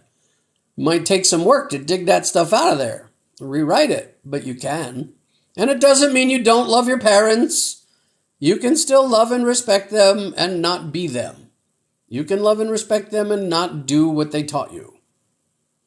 Right? Me trying to heal from narcissistic mom, right? They always said that money was dirty. Yeah. The money is the root of all evil. No, it isn't. And that's not what it says. It says the love of money is the root of all evil. Money's a tool. It can be used for good. It can be used for evil, just like any other tool. I can take a hammer and I can kill somebody, or I can take a hammer and I can build a house. What are you using that tool for? Right? You're manifesting a new MacBook. Awesome. I hope you get it. Well, I don't hope you get it. I know you're going to get it. That was a silly thing to say. I need a new computer too. My computer's sitting right here, and I just noticed that it's got a couple of spots on the LCD screen that are ucky, and it's painfully slow. So I think I'm going to get a new computer too. Hello. Clear those beliefs. Money is amazing and perfect and isn't the root of all evil. I am rich. I will always be rich. Yes. Let us be rich. You give the best advice. Thank you. I give back money. I have so much money, I can afford to be incredibly generous. Money from everywhere. That's actually something we say here at my house. Money from everywhere. We don't worry about money because money comes to us from everywhere. All the time. Unexpected money from everywhere all the time. We firmly believe that. That is a core belief at this point. Right? Hello, gazpacho.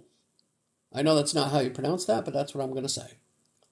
Right? You're manifesting a life without PTSD.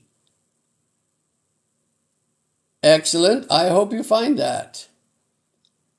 It's hard to get past that sometimes.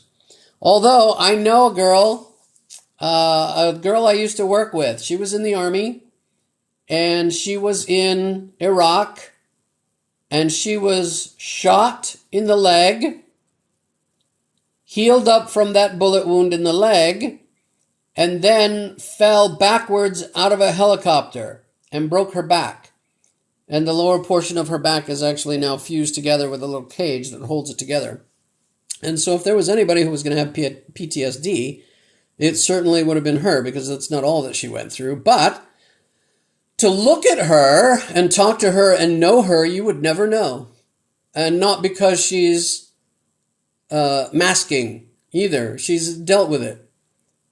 She realized a long time ago that she could either let it rule her or she could rule it. And she decided she was going to rule it.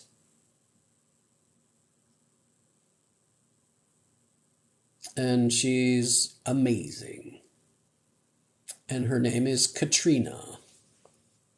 And she does not know that I am talking about her.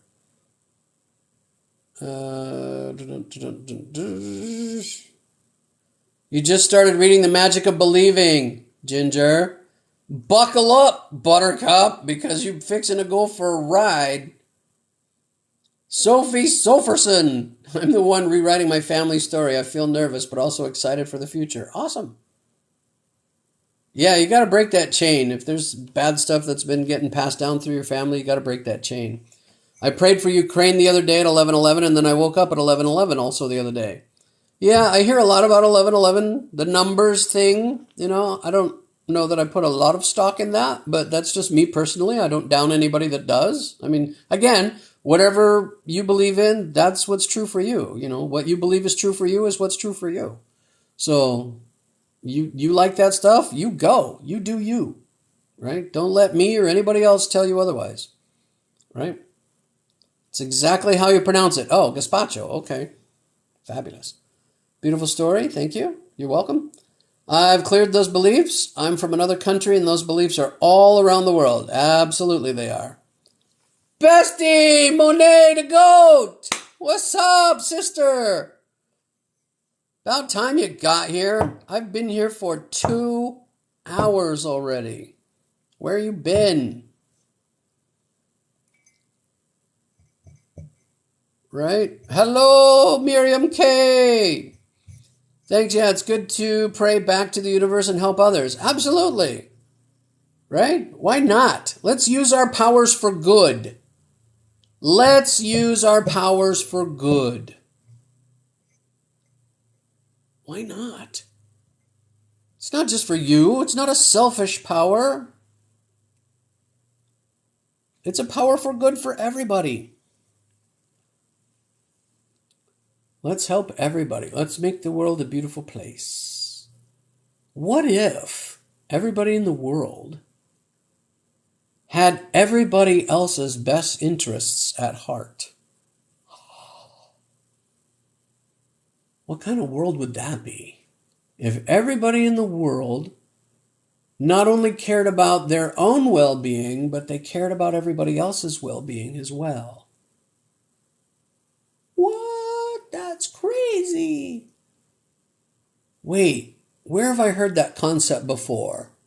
Love thy neighbor as thyself. Seems I've heard that before. What an amazing world would that be if we actually did that? Heaven. I'm in heaven. It would be heaven.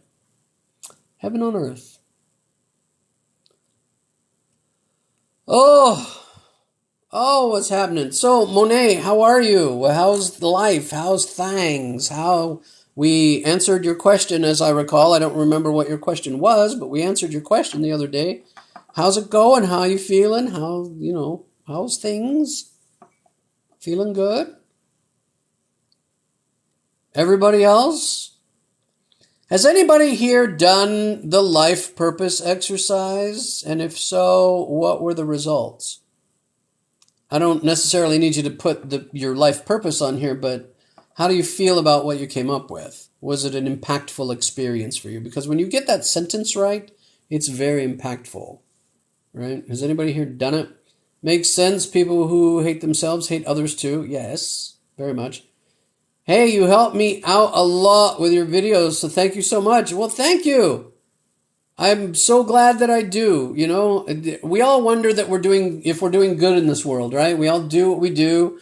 And you wonder, we all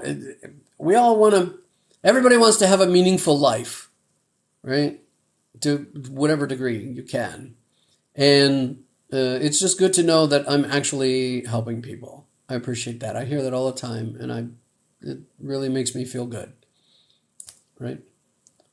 I'll go do the exercise right away. Okay, when we're done, you go do that, right?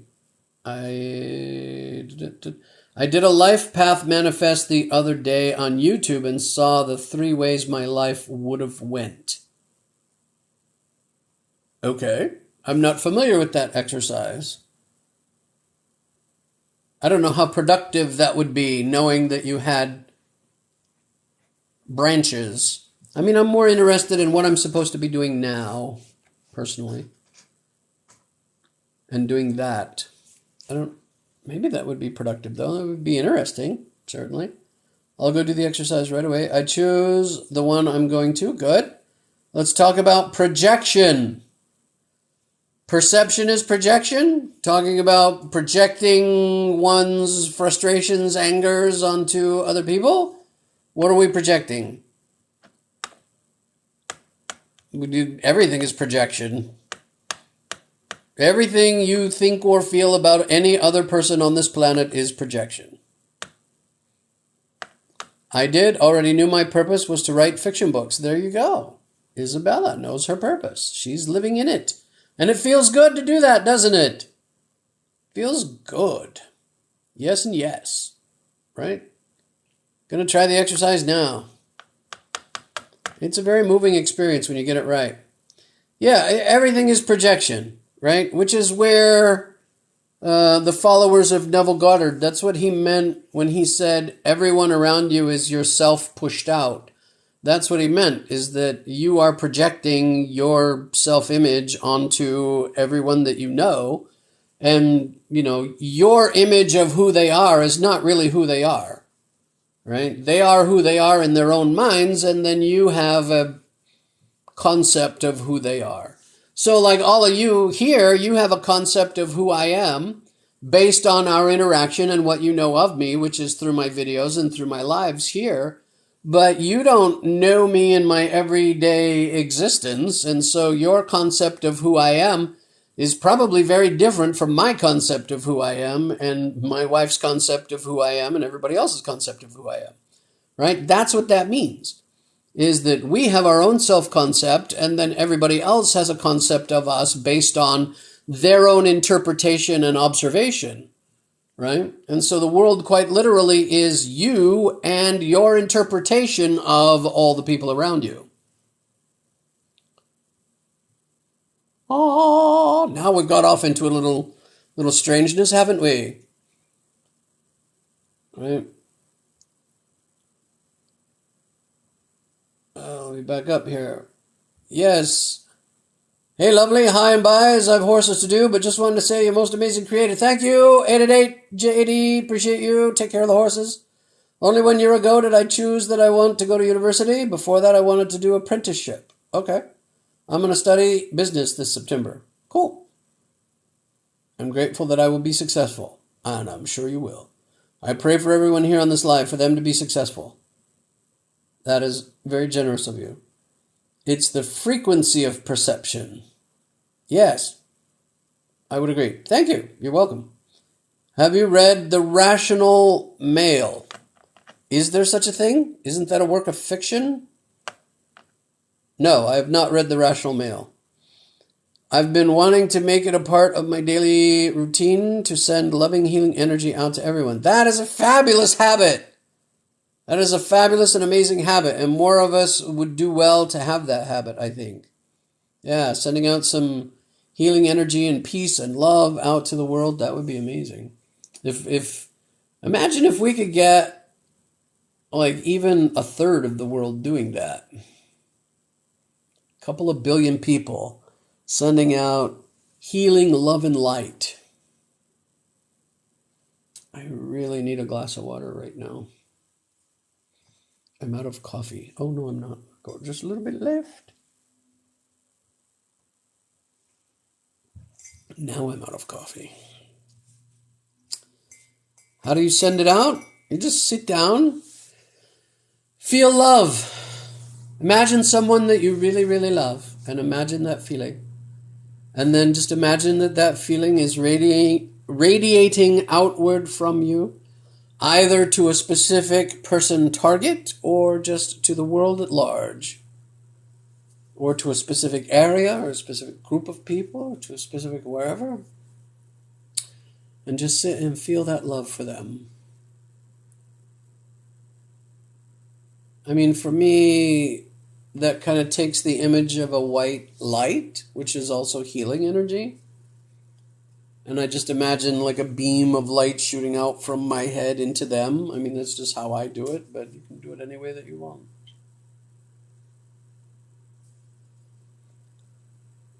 Book recommendations on success. Specifically success?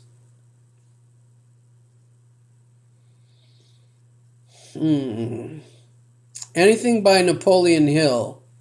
Think and Grow Rich. Think and Grow Rich by Napoleon Hill. Which I mentioned it a while ago, but I'll mention it again. If you go to my page and you go to my bio, there's a link there for a trial for Audible. The Audible app. It's a free trial for Audible. You get a free month and a free audiobook. And I do get a commission from that. I must legally disclose that, and I would anyway. But I get a commission from that. Whether you sign up for them or not, just by doing the free trial, I'm going to get a commission. But you can get that book for free if you want that way, as an audiobook. Think and Grow Rich, Napoleon Hill, is a good one. The Magic of Thinking Big is another one. I mean, it depends on what kind of business or what kind of success you want. If you are in any way in the customer service field, Raving Fans by Ken Blanchard. Very short book, but very impactful. Raving Fans by Ken Blanchard. That's for customer service. Lead Without a Title. Oh my God, who wrote that? oh, what's his name? Lead Without a Title or Leaders Without a Title.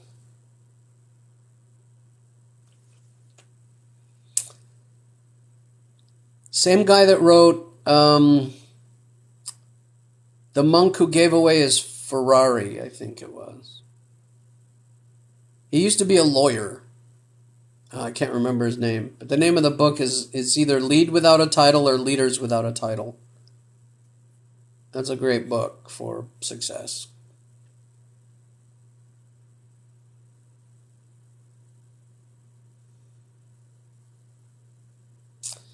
Have you read any books by David Hawkins or Louise Hay?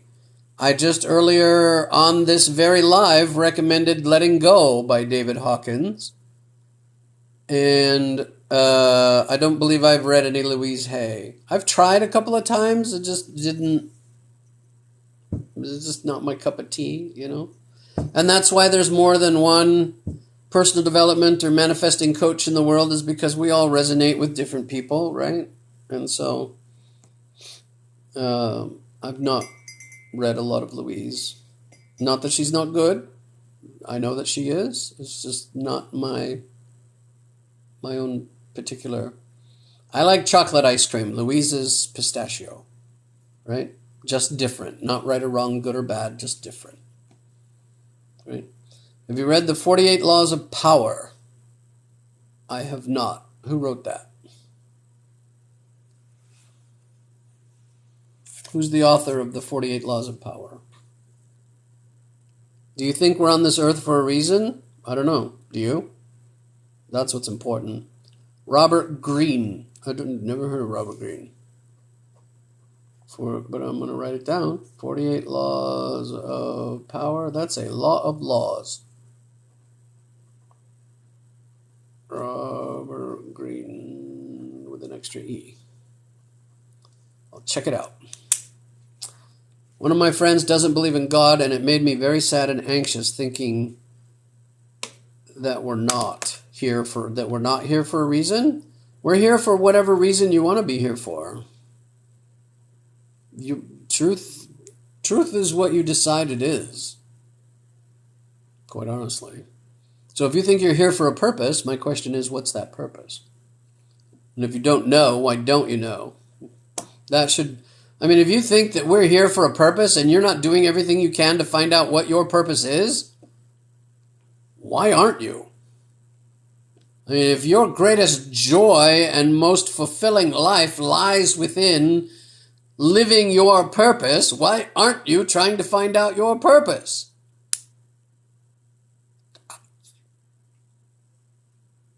I do not understand. Right? That there's be nothing after death. I believe in God and I think there's something. Well, I mean, we're made of energy. And energy can neither be created nor destroyed. So our energy will exist in some form long after we're gone. Our consciousness. So the question is, does our consciousness continue after death? Who knows? Right? If it does, fabulous. If it doesn't, I won't know anyway, so it doesn't matter.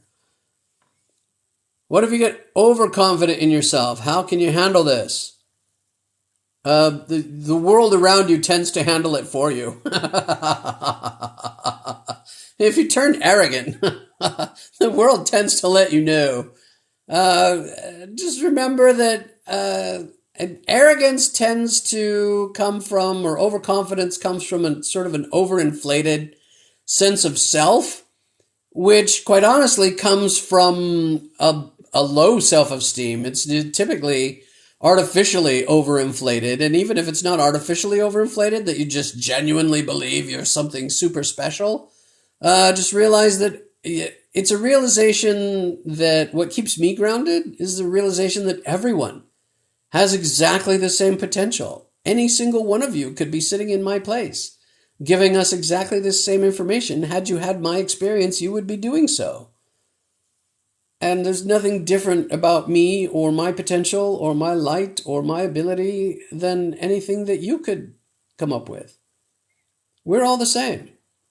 I've studied enough psychology and such to know that inside here, we're all exactly the same. We all have exactly the same potential. It does not matter a damn what meat car we're riding around in,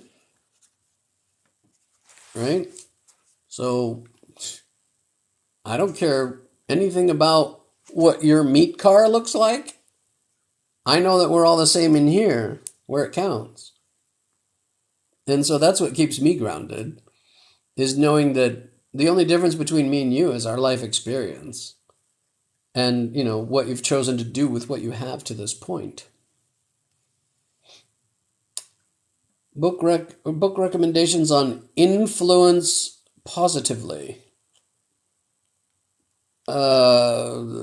Positivity? Influencing who? Influencing yourself? Influencing others? What do you mean by influence positively? And put it to a level where you're not overwhelmed. Yes. Man, thank you so much. You're wonderful. You're very welcome. My pleasure. I can't even begin to read your screen name. Just did the exercise. Thanks for the tip. How'd it come out? Boudini, how'd it come out? If it was a moving experience, you did it right. But how do you feel about it? My purpose is to use my listening and lack of judging to heal and liberate everyone to make the world, whatever. To be continued. Yes, world. Listening and lack of judgment. To heal and liberate. Okay, so something of a therapist, kind of. Right? A better and loving planet. There you go. Beautiful. So, to me, that points to some kind of therapist, right? Now, your life purpose doesn't always point to a job, specifically. Mine doesn't, really. Sort of, but not really. There are a lot of different things I could have chosen to do inside of my life purpose for an actual job. So sometimes it points very specifically to a very specific job, and sometimes not. All right. Cool. Well, I am sneaking up on 2.5 hours, and I promised myself I wasn't going to do 4.5 hours again today like I did last week. That was a lot, and it was way too much, and I was wiped out when we were done. Random question. Abdenasser Frusciante? I guess it really wasn't that hard after all, was it? Abdenasser Frusciante. Random question. Do you have any thoughts about bipolar disorder? It is a disorder and needs treatment. I'm not a doctor. I am not a therapist. I urge you, if you have it, and you know you have it, to get help, professional help, which I am not. I do know what to do next in life. Have been a therapist for 12 years. I know I need a change. Tips? Here, what do you want to be now? Small plastic chairs. That's funny. What do you want to be now? Hey, be whatever you want to be. It's like when you were a kid, and you could play, let's play supermarket, and I'll be the checkout person. And then, the next minute, let's play restaurant, and I'll be the waiter. And then the next minute, let's play cops and robbers. I'll be the cops. And you can be whatever you want to be. I've changed my hats many times throughout my lifetime. I like to try a bunch of different stuff. So, decide what you want. Start manifesting it. Start imagining yourself in that job role, and then start looking for it. If you need education, go get the education first. You don't want to just jump, right? You don't want to go from therapist to trapeze act in the circus, without some training. I think you'd want to start doing that on the side first. You'd want to transition carefully to that new job role. Helping people with their shadow work. Been busy setting it up. Oh, okay, there you go. Yeah, that's definitely something you can do on the side here and other places. Really wish I could meet you one day, kind sir. Joe Wakem? Joaquim? Well, Joe, you can manifest meeting me just like you can manifest anything else. That's only going to help me on my speaking career. Because I want to travel the world and speak. So imagine me coming to where you live or somewhere near where you live and speaking. What's good for anger issues? Not being angry anymore? Sorry. I don't mean to be facetious, but I don't know what your issue is with anger and why you can't control it, or whoever you're talking about can't control it. If it's a serious anger issue, I recommend therapy, really. I mean, I'm not a therapist. I'm not a doctor of any kind, right? Just read a lot of books. So I'm not well versed in anger issues. That's not really something I feel comfortable answering. This sentence makes it more specific. Will definitely help. Great. Do not know. Small plastic chairs. Now let me go back. You do not know what to do next in life. So you want to change, but you don't know what to do. Think about it. Do the life purpose exercise. I've been screaming it for 2 hours now. Go on my page, find the video where I'm wearing a green shirt and it says life purpose exercise. Go do that exercise. It will boil down your life purpose to a single sentence, and that will give you guidance of what you should be doing. I want to be a lumberjack. The larch, the Scotch pine, floating down the mighty rivers of British Columbia. I'm a lumberjack and I'm okay. I sleep all night and I work all day. I chop down trees, I eat, I skip and jump. I go to the lava tree. If you're not a fan of Monty Python, you have no idea what I just did. Don't worry about it. It's okay. It's a hilarious song. People bothering me and feel upset or don't want anyone to talk to me, meaning... Wait. People bothering me and feel upset or don't want anyone to talk to me, meaning. So are you with someone who's like overprotective? Is that what you're talking about? With the anger issues? If you are around somebody else who has anger issues, oh, I see. No, I'm getting it now. So people bother you, you feel upset, and you don't want anyone to talk to you because it makes you upset. Sit down and examine, why does it make you upset? Is it them talking about specific things that makes you upset? Is it a particular person or people talking to you or types of people talking to you that makes you upset? Or just anybody talking to you makes you upset? And think about, why is that? What is it about that that's upsetting you? That's the place to start there. God, the endless possibilities, though, so overwhelming. Well, I mean, you can do whatever you want, right? I've done lots of different things, and so just whatever interests you. I mean, put some things up on the wall and just throw a dart at it then. I mean, do the life purpose exercise. It'll give you some direction. What's my zodiac sign? Everybody wants to know my zodiac sign. I'm on the cusp between Scorpio and Sagittarius.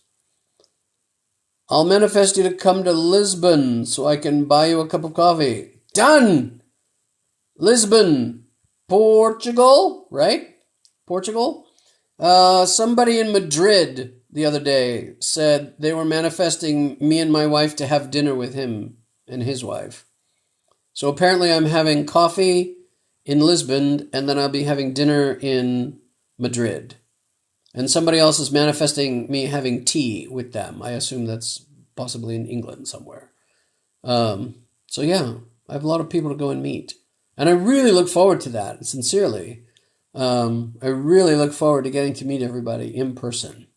That is part of my manifestation as well. Is that all of you guys that have been supporting me here in this journey, once I start traveling the world and speaking, I really look forward to being able to see you guys in person and meet you and sit down and like share face to face. Ooh. Okay, so you just joined, so you missed it. Life purpose exercise, here I come. Ah, there you go, yeah. Absolutely brilliant rendition. Oh, of the Lumberjack song, yeah. Hey, I'm back. Just finished that life purpose test you made. I didn't make it. It actually came out of a book by Jack Canfield called The Success Principles. It's in chapter 2 of The Success Principles by Jack Canfield. It's his exercise, and I do say that in the middle of the video. But yeah, that's yet another audiobook you can get for free from my link on my bio. No cost to you. Free month of Audible, free audiobook. Go click my link. Right? And so, EAC 4, how did that life purpose exercise go? You're so lovely. Thank you for sharing yourself. You're so very welcome. Crystal! Hey! Listen, I was hoping, I've been sitting here waiting for you to show up, actually. Young lady, I have some words for you. Let me sit up. I want you to understand something. So, you are very free and high with your praise, Ms. Crystal Soul. First of all, everybody that's here, if you don't know Crystal Soul, you need to go check her out. She is so amazing. And every time I see one of her videos or I go to her page or she's on live, I feel such peace. She just radiates peace and love for everybody, right? She's amazing. So go check her out. Number 2, you, Crystal Soul, have very high praise for me, right? And you call me rock star and all those things, and I love that. And I appreciate that, and I accept that. However, what I want you to understand is that the world is a mirror. And anything good or fantastic or amazing that you see in me is because you have it within yourself. You're just seeing yourself reflected back at you when you see those things in me, right? So why can't I go to a variety of people for inspiration and guidance? And I am not human perfected over here. I have many flaws yet. And I have a lot of wisdom to share, and I love sharing it. But I'm not perfect. I make mistakes. I get caught up in my emotions. I do all those things that people do. And so I need my fair share of inspiration as well. And I get that from a variety of places. I follow other people who talk about manifestation. I follow other people who are motivational and inspirational. I follow people who are peaceful. I follow people who talk about meditation. I follow people of a variety of, I follow musical artists. I follow a lot of people. And so, for example, the other day you were on live and you were doing your sound bowls. And that was, you couldn't see the phone. You didn't know I was there, but I was. And it was beautiful. It was amazing and peaceful. And I sat there for a bit and I just enjoyed the sound of your sound bowls. And it was marvelous. And it just brought a great deal of peace to my soul. And some of your videos where you do the one-card tarot readings and things, some of those answers have been dead on and given me really fantastical guidance. And I appreciate that. So as much praise as you have for me, you have to realize that you have as much of that same potential in you. You have the same power. You have the same gift. You have the same ability to touch lives as I do. You do it in a different way, but you are just as amazing and powerful and have you touch me, you touch my life. So, to me, I, again, appreciate your appreciation of me and my gift and the things that I share and whatnot and your opinion of me, and I thank you for that. But I want you to realize that I consider you to be on the same level as I am. So take that, right? And that's what I have for you, my dear. All right. Because I don't have anything interesting to say. I don't know if it's bad or just me. I don't know what we were talking about when you wrote that. How to manifest moving to a new continent. I do the same way you manifest anything else. right? I used to be very angry. A mindfulness course triggered a change. Yeah, mindfulness will do that. Yeah. Hey, Crystal. Oh, you're in Mallorca. Okay, so I wondered where you were, because you said you were 6 hours ahead. I didn't realize you were in Europe, right? The other day when I was doing a live at 7 o'clock at night, or what would have been 7 o'clock at night, right? Ken, just wanted to say I love your personality and your content. You help me a lot. Thank you. Thank you, Ken. I appreciate that. Thank you. You're so kind. Boudini will help you. You guys are talking to each other. I'll let you do that. Prepare yourself to travel the world. There you go. Letting go and realizing I can't control anyone, but I can control how I react. Yes, you can't control what happens to you. You can only control how you react to it. Exactly. I think I just protect my energy, and that was it. That could be it. You're trying to protect yourself, right? Just stop caring about what other people do and say in judgment of you. That's none of their business, right? Stop giving other people more power than they deserve. I learned how to take distance from a situation. Where's the exercise? I assume you're talking about the life purpose exercise. You're going to go to my page, and it's several rows down now. I'm wearing a green shirt, and it says life purpose exercise is the title of the video. It says life purpose exercise on it. Go do it. Oh. Tarot reader.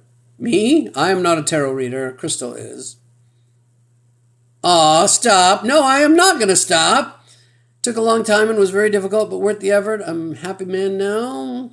You guys are talking to each other. Yes, you do.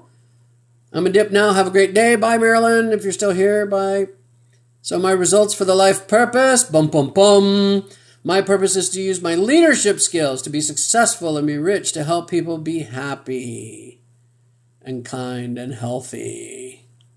And you're very welcome, Crystal. That is awesome. EAC 4. Leadership skills. Those are valuable. Very, very valuable. You are so welcome. So come from Madrid to Mallorca. Okay. I've actually been in Spain before. When I was 13, which was a great many years ago, my grandmother took me to Morocco. I had an uncle by marriage who was an Arab who lived in Morocco. And we went to Spain. We went to Malaga, which is a little tiny place on the southern coast of Spain. And then we rented a car and we drove down. And at that time, the Rock of Gibraltar still belonged to Britain. And we had to take the ferry across to Tangiers and then back to the Rock of Gibraltar. And we dinged around there for a bit. And then we went to Morocco, Tangier, Casablanca, someplace else I can't remember at the moment. But had a great time. That was a long time ago. But yeah, I've actually been there before. We'll be there again, apparently.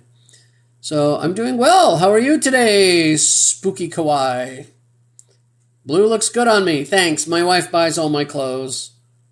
Right? How do I manifest what is important? How do I manifest and what is important to know before? What's important to know before is be careful what you wish for because you're going to get it. What's also important to know before is be prepared for the potential for explosive change in your life before you start manifesting. What I mean by that is if you're manifesting a new job, but you're not looking for a new job, you could end up losing your current job suddenly and unexpectedly as the universe forces you to go find your new job that you are manifesting. If you're manifesting a new car, you better be looking for a car, because if you don't, universe could do away with your current car and force you into looking for a new car. That's what I mean. So things are going to change, definitely. So be careful what you wish for, you might get it. And be ready for that transition. Be ready to let go of things. So, how do you do it? Easy. What do you want? Identify what you want. Write it down. Write it down, and then every morning and every evening, imagine having that thing. Whether it's a type of person, a situation, a thing, whatever, a job, whatever. Imagine having it. And you imagine having it with as much sensory input as you possibly can imagine. What does that feel like? What are you doing? What are you saying? What are you smelling? What are you tasting, if that's important? All of it. And most importantly, how are you feeling? Feel the gratitude and the love and the amazingness of having that thing finally in your life. Do that in the morning and in the evening every day until it finally shows up. And then don't be anxious about it arriving. Don't sit there and go, oh, where is it? Where is it? Where's my thing? I gotta have my thing. Don't do that. Relax and let it go. And let the anxiety go. And just know that whatever it is that you're trying to bring into your life is going to come. And you may have to take inspired action in order to get it. So you may be prompted, you may feel prompted in some way to go see a person you haven't seen in a long time, or go to a particular place you've never been to before, or whatever. Be prepared to take that inspired action on your way to fulfilling your manifestation. And you'll have it. If you have a trouble believing it at first, if you're trying to manifest something large, it's hard to believe, it feels fake. Start with something small. Imagine, some small, whatever, a shoehorn, a blue feather, whatever, something weird that you wouldn't normally run into. And imagine that first. And when that shows up in a few days, you'll know that it happens and it's really real. And then that'll help build your belief and you can go from there. You just finished doing a live at work on your way home now. You're listening. Okay, cool. So glad. Thank you. You needed to hear this. You're very welcome. All right. I've been on here, Crystal, since just after 1, waiting specifically for you to come in here so I could give you that lecture on you accepting your own amazingness. You can continue to heap praise on me if you want, but I want you also to accept your own amazingness as well. Because you're just as amazing. And don't be afraid to let that out. Be who you are, right? Let your light shine. I feel like sometimes when I watch you, you're being a little reserved. And maybe you've got a little more to give and you're not giving it. You're kind of holding back a little bit. It's just my sense, my spider sense tingling. May or may not be true. So, love your energy. Thank you. Thank you very much. I'm actually being rather subdued today. I'm a little tired, quite honestly. What if? Yes, ask yourself, what if? What if you burned? That would be bad. Don't think about that. I've got a question. Last year I was studying for college. I was so nervous and anxious. Yeah, nervous and anxious is the enemy of everything, right? You'll never do well being nervous and anxious. But here's a tip. When you're nervous and anxious, the physical bodily response is that your heart rate quickens, your breathing rate quickens. There's tension in your body, right? Maybe you're perspiring a little bit. Well, excitement produces the exact same bodily response. Your heart rate quickens, your breathing rate quickens, your tension increases. So whether you're anxious or whether you're excited, it's the same physical response. So instead of saying, I feel nervous or I feel anxious, say, I feel excited for whatever. And it completely flips the script. So it changes it from a negative feeling to a positive feeling, and your physical response can stay the same. So your physical body is still happy, but your mind and heart are now on the positive side of things instead of the negative side of things. I'm excited instead of anxious. Right?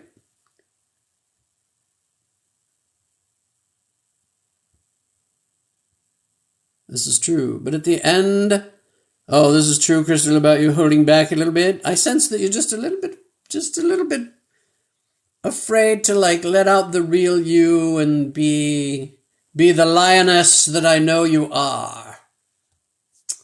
And I think when you finally do that, you're going to be friggin' amazing. Not that you're not amazing already, but you're just going to like blow the lid off this place.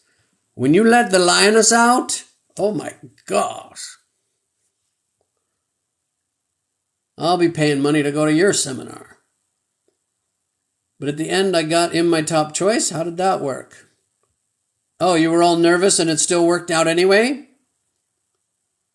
Because over the nervousness and over the anxiety, you still had strong emotion behind your vision. Your thoughts and your vision were still focused enough to bring that to pass, despite your negativity. And I don't know that you were really all that negative. You were probably more excited than you realize.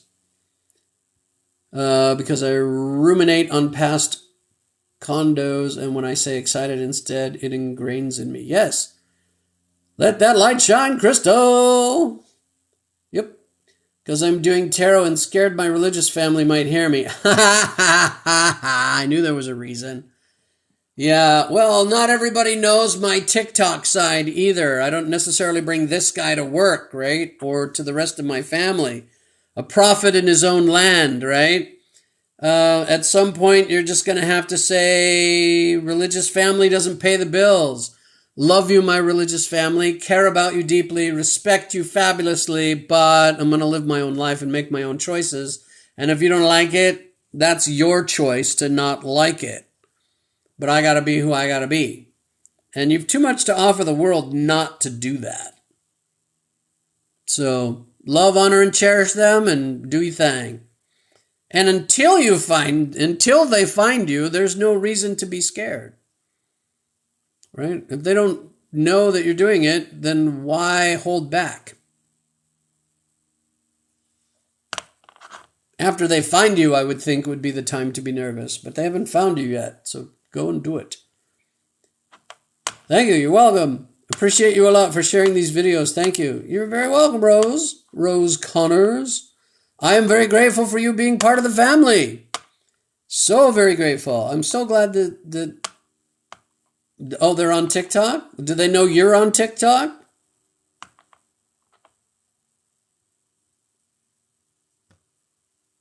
Do they know you have a channel? If they know you have a channel, they've already found you. And if they haven't said anything, they're not going to. And if they haven't found you, well, they're not gonna. They're not on the part of TikTok that you're on. Right? They're not over in the tarot card reading part of TikTok. They're on some other part of TikTok. They're not going to get your content. What did you use to work as... What? What did you use to work as? What do you work as? Oh. In my lifetime, I have been... I worked at the phone company on the technical side of things. I've sold furniture, straight commission. I've been a magician, MC and comedian, entertainer. I've been a magic shop owner. I've done a lot of just call center stuff. I've been a street character at an amusement park. That was fun. I was a DJ on the radio in the Army. Lots of different stuff. Right now I'm a trainer for an insurance company I'm not allowed to say the name of. What else have I done? Traveling hypnotherapist, doing hypnotherapy for weight loss and stop smoking.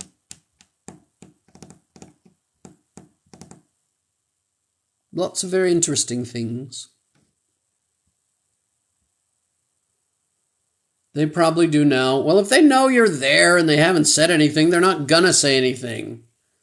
And if they do, who cares? You love and respect them. If they're going to have a problem with it, they're going to have a problem with it. It's like my one little Mrs. Doubtfire puppet video. It doesn't matter what version of you choose to be. Someone's not going to like it. So you might as well choose the version of you that makes you happy. Choose the version that makes you happy. Because someone's not going to like it anyway. If you're going to do it at all, they're not going to like it. Possibly. And it doesn't matter how much of yourself you let out or don't let out. That's not going to change their opinion. So you might as well do what makes you happy and let it out.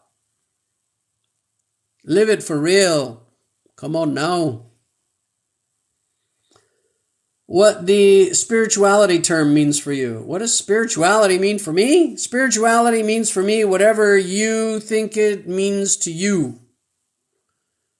Right? What spirituality is to me or to you or to anybody else, there's a million different ways people are going to express that.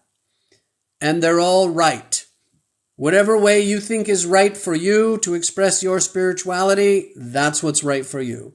Go and do it. Hallelujah. And what I believe spirituality is has no bearing whatsoever on what you believe spirituality is. It's like asking me what my favorite flavor of ice cream is. No bearing whatsoever on what your favorite flavor of ice cream will be. So,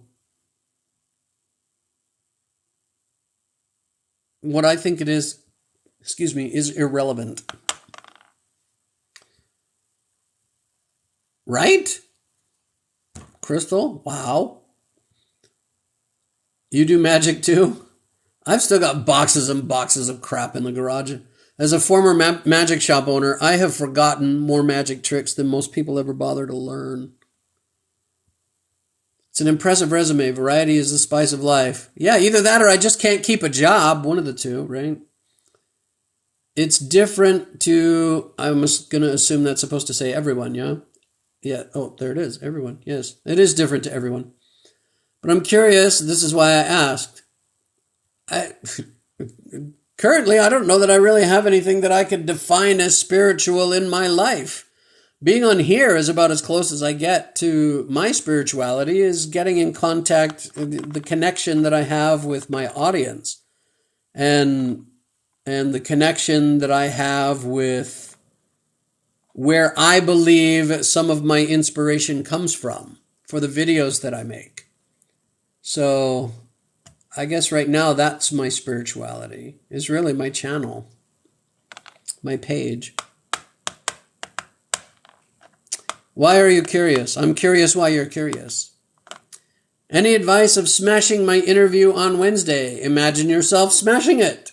See the end of the interview where they are shaking your hand and saying, "You're awesome. We would very much like to hire you."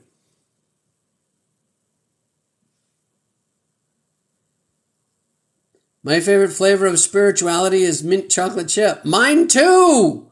I love mint chocolate chip. Hey, was impressed of your video. Any idea that helps keep things in mind with ADHD? Not a clue. I've no experience with that whatsoever. I'm sorry. I actually take some phentermine as a weight loss drug currently, prescribed by my doctor. But it also helps me focus a lot. So I know that there are medications that can help with that. Not a big fan of medication, but every once in a while it's necessary.